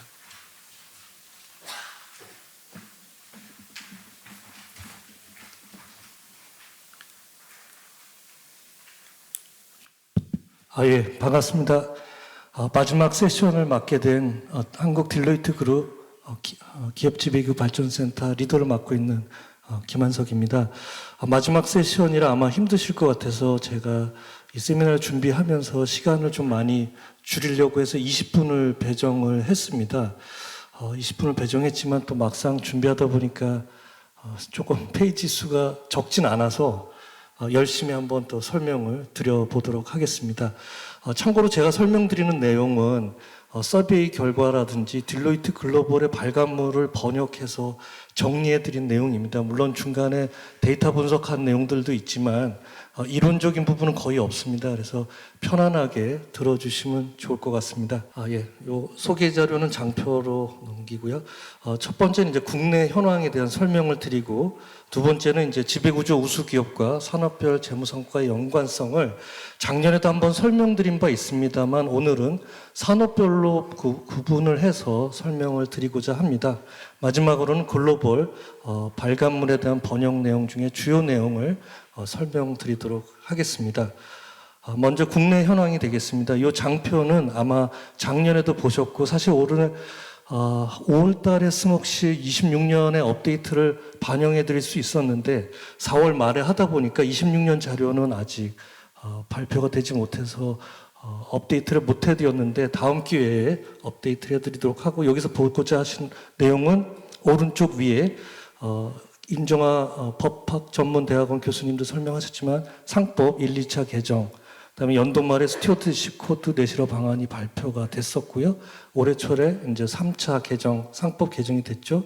그다음에 지속 가능성 공시 기준이 발표되기에 이르렀습니다. 다음 페이지는 이제 아시아 기업 지배구조 협회에서 한 2, 3년마다 아시아 기업, 아시아 국가의 순위를 발표를 하는데 최근에 발표된 자료가 없습니다. 23년이 마지막이라서 그대로 담아놨는데요. 오른쪽에 보시는 내용을 설명드리고자 그대로 장표로 담아 썼고요.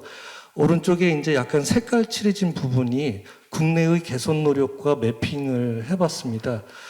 아시아 기업 지배구조 협회에서는 이사회 구성 독립성, 자사주 규제 강화, 스튜어드십 코드 개정, 마지막으로는 주주총회 제도 개선을 주요 개선 과제로 지적을 했는데 나름 우리나라도 개선 노력을 하고 있는 것 같습니다. 그래서 이렇게 매핑되어 있는 부분 참고해 주시면 좋겠습니다. 다만 아쉬운 점은 이런 노력들을 계속하고 있지만 물론 올해 발표는 아직 안 됐습니다. 작년 발표된 순위는 상당히 하락되어 있는 안타까운 상황인 것 같습니다. 다음으로는 이제 지배구조 핵심 지표 준수 현황인데 이 장표와 다음 장표는 이제 25년도와 26년도로 좀 구분해서 설명을 드리고자 하는데요. 지금 보시는 장표는 25년까지 내용을 정리를 했습니다. 5월 말로 발표를 할 것이기 때문에 아마도 5월 말이 지나면 또 업데이트된 내용을 설명드릴 수 있는 기회가 있을 것 같습니다. 여기서 보시면 왼쪽 위에 그 전체 준수율 평균이 있습니다. 24년도에 잠시 좀 하락을 했는데 아마도 이 부분은 5천억에서 1조 이상이 새롭게 공시를 하면서 전체 준수율을 아마 떨어뜨린 것 같은데 26년도는 전 유가증권 상장사가 공시를 하게 되어 있습니다. 아마도 26년도에 평균 준수율이 하락할 가능성이 있지 않을까 그렇게 예측해 봅니다. 하단에 보시면 이제 준수율 현황인데요. 왼쪽이 평균 준수율이 50% 미만인 경우입니다. 가장 안 지켜지는 게 집중투표제, 그 다음으로는 사회이사가 이사회 의장인지 여부인데 조금 전에 아마 이 세션 2에서 설명 들으셨겠지만 집중투표제는 2조 이상이 올해 9월이죠.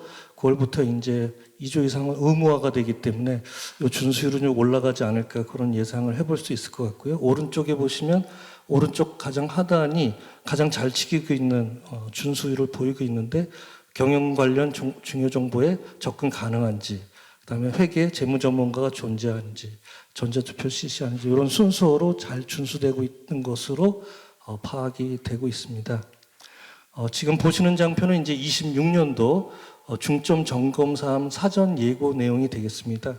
주총 4주 전 주주총회 분산 개최 현금 배당 관련 예측 가능성, 소유구조 사업구조 변동에 대한 주주보호 정책, 마지막으로는 내부감사기구 외부감사인 간 분기별 회의 개최.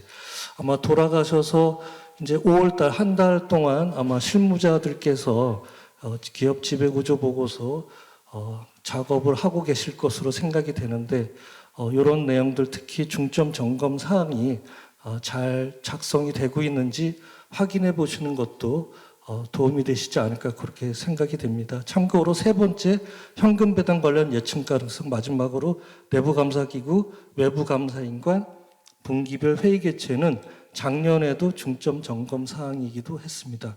참고하시면 되겠습니다. 그 다음으로 이제 스튜어드십 코드와 관련해서 왼쪽의 그래프는 연도별로 스튜어드십 코드 도입 기관 투자자의 누적 추이가 되겠습니다. 보시는 바와 같이 매년 증가 추세에 있고 가운데 표는 국민연금이 이사, 감사, 선임의 반대 사유를 정리한 표가 되겠습니다.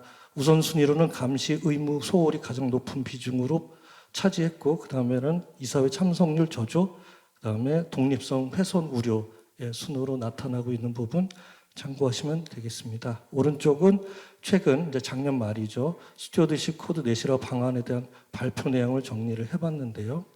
단순히 참여 여부에서 이행 내용을 설명하는 수준으로, 그다음에 뭐 자산운용사 연기금 우선 점검하겠다라는 부분, 이행 점검 항목들을 정리를 해드렸습니다. 그래서 참고하시면 좋을 것 같습니다. 그래서 국내 기업 지배구조와 관련된 내용들을 간단히 좀 언급을 해드리면서 이런 지배구조의 기대 효과도 함께 정리해드렸습니다. 별첨 내용으로 참고해 주시면 좋을 것 같습니다. 그 다음으로는 이제 지배구조 우수기업과 재무 연관성에 대해서 저희가 좀 분석한 내용을 작년에 의해서 좀 추가로 설명을 드리고자 합니다. 분석 기간은 21년부터 23년으로 잡았고요. 표본은 1888개사인데 유가증권 코스닥 상장의 전체 회사 수는 3,500개 정도 됐었는데요. 자료가 좀 미진하거나 금융기관을 빼니까 1,906개사가 되고, 오른쪽에 보시면은 KCGS라고 지금은 이제 이름 바뀌었죠. 한국 ESG 기준원에서는 매년 7등급으로 지배구조 등급을 발표를 하고 있습니다. 그 중에서 이제 보통 등급을 제외하다 보니까 1,888개사가 나왔고요. 탁월해서 양호 등급을 우수, 취약에서 매우 취약을 취약기업으로 구분을 해서 분석을 해봤습니다. 다음 장표를 보시면 왼쪽에 있는 표는 사실 작년에도 정리해드린 내용이 되겠습니다. 보시는 바와 같이 우수기업이 취약기업 대비 매출액 영업이익률, 총자산 영업이익률, 마지막으로는 자기자본 순이익률, 공이 모두 높게 형성되어 있는 것을 확인하실 수 있습니다. 시가총액의 자연대수는 한 2 정도 차이가 나는데 이 부분이 이제 환산해 보면 7.4배 정도 됩니다. 아무래도 우수기업이 규모가 좀 더 큰 것으로 나타나고 있는 것은 뭐 예상해 볼 수 있을 것 같습니다. 사실 오늘 이제 구체적으로 설명드리고자 하는 것은 오른쪽에 있는 산업별 현황이 되겠습니다. 보시는 바와 같이 별표가 이제 유의적인 차이가 있다라는 표시인데요. 별표가 많을수록 좀 더 많은 유의성이 있다라고 보고 있습니다. 보시는 바와 같이 기계, 전기장비, 기계, 전기장비, 식품, 음식료, 제약, 헬스케어, 소프트웨어, IT, 반도체 등은 모든 재무 성과에서 유의적인 차이를 보이고 있는 것으로 나타나고 있습니다. 화학, 금속, 그다음에 자동차, 섬유는 일부 재무 성과에서 유의적인 차이를 보였고요. 좀 더 구체적으로 보시면 기계, 전기장비, 식품, 음식료, 제약, 헬스케어, 소프트웨어, IT 모두 다 유의적인 차이를 보이고 있습니다. 왼쪽에 보시면 화학금속, 자동차, 섬유는 일부 재무 성과에서 유의적인 차이를 보였고요. 오른쪽에 보시면 석유가스, 부동산 지주회사는 모든 재무 성과에서 유의적인 차이를 보이지 않았는데 여러 가지 해석은 해볼 수 있겠습니다만 표본 수가 좀 다른 산업군에 비해서 좀 적게 나타나 있는 상황이었고 아마도 석유가스와 같이 외부 요인에 좀 영향이 큰 산업이라든지 부동산 지주회사 같이 자산 집약적인 산업에서는 아마도 이 지배구조의 효과가 재무제표에 직접적으로 바로 나타나지 못할 수도 있다라는 부분도 해석해 볼 수 있지 않을까 싶고요. 그래서 24년에서 26년을 기준으로 하면 내년 정도에 다시 한번 또 같은 내용으로 분석을 좀 해보려고 하고 있습니다. 그래서 혹시 분석이 되면 또 한번 이런 자리를 계기로 해서 설명을 드릴 수 있도록 해보겠습니다. 그래서 저희들이 좀 전반적으로 산업에 대해서 분석을 하면서 결국은 이런 산업별 특성을 고려해서 좀 접근을 해야 되는 것이 아닌가, 지배구조와 관련해서 그런 내용들을 한번 좀 설명드리고자 내용을 좀 정리를 해봤습니다. 요 별첨이는 이제 조금 전에 설명드린 내용을 좀 통계적으로 별표로 별첨으로 좀 정리를 해봤습니다. 참고해 주시면 좋을 것 같습니다. 마지막으로는 이제 글로벌 번역 자료를 주요 내용 위주로 설명을 드릴 수 있도록 하겠습니다. 제가 항상 그 세미나에서 꼭 참석하신 분들께 설명드리고자 하는 내용 중에 저희 딜로이트가 그래도 이런 지배구조 센터가 별도로 운영이 되고 있습니다. 그래서 글로벌 자료가 다른 경쟁사에 비해서 좀 많이 발간이 되고 있는 걸로 저는 알고 있습니다. 그래서 이런 기회를 통해서 설명을 좀 드리는 게 도움을 드리는 것이 아닌가.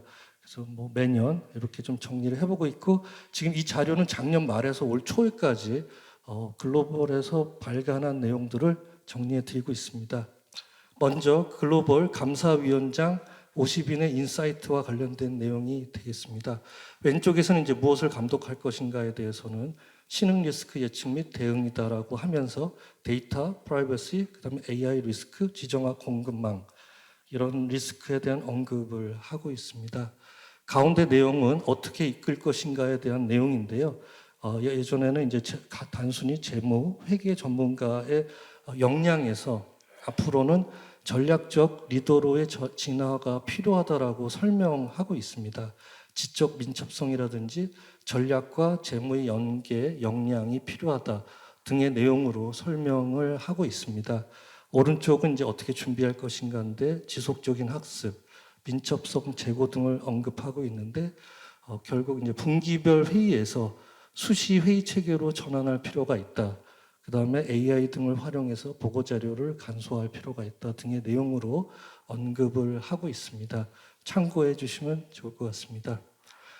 다음 페이지는 그 다음 페이지와 함께 회복 탄력성을 구축하기 위한 이사회와 최고 경영진의 협력에 대한 내용들입니다. 왼쪽에 보시면 상당히 높은 비중이죠. 86%가 성장 전략을 감독하고 장기 회복 탄력성 강화를 활동을 확대해야 된다라는 답변을 하고 있습니다. 특히 전략 수립, 시나리오 플래닝이 필요하다. 더 많은 시간을 투자해야 된다는 응답이 73%로 상당히 높은 비중을 차지하고 있다라는 부분. 물론 여기서 이제 이사회는 76%인데 경영진은 63%로 약간의 좀 13%포인트의 시각 차이는 있었던 것 같습니다. 결국 사후 감독 체제에서 사전 전략 수립 참여로 활동을 전환해야 된다. 그런 인사이트를 주고 있는 것 같습니다. 가운데는 이제 이사회 중점 분야인데요. 시나리오 플래닝이라든지 신속한 의사결정 문화를 조성해야 된다. 그 높은 순위로 나타나 있는데요. 또 눈여겨볼 것이 그 다음에 이사회 내 다양한 역량, 개방적 소통 문화, CEO 성과 지표. 사실 이런 내용들이 과거에는 더 높은 비중으로 많이 논의가 되었었는데 이번에 발표된 내용을 보니까 시나리오 플래닝, 신속한 의사결정 문화가 높은 순위로 나타나고 있다는 부분 참고하시면 좋을 것 같습니다. 오른쪽은 이제 이런 회복 탄력성을 위한 핵심 리더십 요인이 무엇인가라고 했을 때 가장 높은 비중의 응답이 이사회와 CEO 간 열린 소통이 되겠습니다. 결국 회복 탄력성의 핵심은 이사회와 CEO 간의 열린 소통이다라고 이해해 주셔도 좋을 것 같습니다. 그 다음으로 이제 단기 우선순위로는 왼쪽 표가 되겠습니다. 지정학 경제 변동성, 보안 사이버 보안의 순으로 높은 순위를 차지했지만 이것이 장기 우선순위로 가게 되면 기술 발전, 우수한 인재의 육성 관리 등이 더 높은 비중을 차지하게 됩니다. 그래서 추가로 질문한 것이 이런 장기 과제에 대응을 위한 준비가 어떻게 되어 있느냐라고 했을 때 왼쪽 하단입니다. 재무적 자원은 나름 높은 비중으로 충분히 준비가 되어 있다는 응답을 하고 있지만 인적 자원이라든지 기술적 자원은 아직은 조금 낮은 수준, 높지는 않은 수준으로 파악이 되고 있습니다. 결국 소속되어 있는 회사에서도 이런 준비 사항들이 어떠신지 한번 점검해 보시는 것도 좋지 않을까 그런 생각이 듭니다. 오른쪽은 이제 이사회는 경영진에게 적절한 지원을 제공하고 있는 건데 이 또한 시각차가 있는 것 같습니다. 이사회는 86%가 적절히 제공하고 있지만 경영진은 73%가 동의하고 있는 걸로 봐서는 약간의 또 시각차가 있는 것 같습니다. 그 다음으로는 이제 위기관리와 이사회 역할인데 지난달에 발표된 자료인데 오늘 설명드리기에 또 적절할 것 같아서 좀 장표를 추가해 봤는데요. 최근 3년간 직면한 위기 유형으로는 브랜드 평판, 데이터 유출, 공급망 차질 높은 순서로 나와 있는데 아마도 뭐 충분히 예상해 보실 수 있는 내용일 것 같습니다. 가운데는 이제 공식 문서화된 위기관리 계획이 있느냐인데 정기적으로 검토도 하고 테스트하고 있다라는 응답이 39%, 검토만 하고 있다가 20%, 검토까지는 안 하지만 프로토콜이라든지 전담팀이 있다가 20%의 순으로 나와 있습니다. 오른쪽을 보시면 시나리오 플래닝 모의 훈련에 대한 이사회 참여인데요. 시나리오 플래닝 모의 훈련은 하고 있지만 참여하지 않고 참여할 계획도 없다가 가장 높은 비중입니다. 34%. 참여하고 있지는 않지만 검토는 하고 있다가 25% 이런 활동을 하고 있지 않다가 19%로 나와 있습니다. 예, 이렇게 해서 제가 준비한 내용은 대략적으로 국내 기업 지배구조 현황, 그다음에 지배구조 우수 기업과 산업과의 연관성, 글로벌 거버넌스 리뷰를 정리해서 설명을 드렸습니다. 네, 안녕하십니까. 한국 딜로이트 그룹의 세일즈 마케팅을 6월 1일부터 담당할 원재입니다. 반갑습니다. 갑자기 요청을 받아가지고 속칭 제가 제 역할이 다른 역할은 아니고요. 저희가 이제 우리 새로운 매니지먼트 6월 1일부터 출범을 하는데 우리 그 총괄 대표께서 1호 영업사원 하기로 했고요. 제가 이제 2호 영업사원이 됩니다. 오늘 아무쪼록 이제 바쁘신데 또 오셔가지고 여러 가지 지식을 나눌 수 있는 좋은 또 장애 된 것 너무 보고 또 영광스럽습니다. 또 존경하는 임원희 교수님도 오시고 학교도 많은 분들 오셔서 너무 또 영광스럽고요. 제가 사실은 새로운 역할을 맡기 전까지는 제가 또 미세한 분야에 세무를 했습니다. 그러다 보니까 제가 이제 작년 초에는 트럼프 2.0 들어오면서 한 안세 대응 때문에 한 6개월 정도 바빴던 것 같습니다. 근데 첫 번째 세션 말씀하신 것처럼 지금 별로 또 관세 얘기하시는 분은 또 많이 없으실 것 같아요. 그리고 작년 또 하반기부터는 자기 주식 소각이 이제 의무화된다라고 해가지고 자기 주식과 관련된 세금 문제도 제가 또 한 몇 달 또 엄청나게 또 기업들하고 교류하면서 의사소통을 했던 기억이 있고 또 지금 또 그것도 또 잠잠해졌습니다. 근데 오늘 제가 세미나에서 개인적으로 좋았던 부분은 저 세무 분야를 했지만 오늘은 또 세무 분야가 아닌 첫 번째 세션에서는 주가가 높은데 왜 환율은 높은가라고 하는 좀 인사이트, 금융의 인사이트가 있었던 것 같고요. 두 번째 세션에서는 우리 이제 상법 개정에 따라서 우리 이사회하고 우리 그다음 감사위원회가 어떻게 대응하고 준비를 잘 해서 법적에 어떻게 보면은 컴플라이언스를 해 나가야 되느냐에 대한 또 좋은 또 인사이트가 있었던 것 같습니다. 그리고 세 번째 세션은 대량 보고 의무 제도 관련해서 한국 제도하고 미국 제도의 비교. 또 거기서 제가 흥미롭게 봤던 거는 미국의 이제 제도 하에서 베네피셜 오너나 또 그런 컨셉이 있다라고 하는 게 사실 세무에도 또 그런 컨셉이 있다 보니까 그게 또 저한테 좀 조금 흥미로웠던 것 같습니다. 뭐 하여튼 저기 뭐 아무쪼록 그 오늘 세미나가 우리 참석하신 우리 모든 분들이 또 연구하시고 또 업무하시는데 조금이나마 도움이 되기를 또 바라고요. 앞으로도 저희 한국 딜로이트 그룹 많이 또 응원하고 또 도와주시면 고마울 것 같습니다. 오늘은 뭐 이 정도로 마치고 다음에 좀 더 저희가 잘 준비해서 더 좋은 세미나로 또 인사드리도록 하겠습니다. 감사합니다.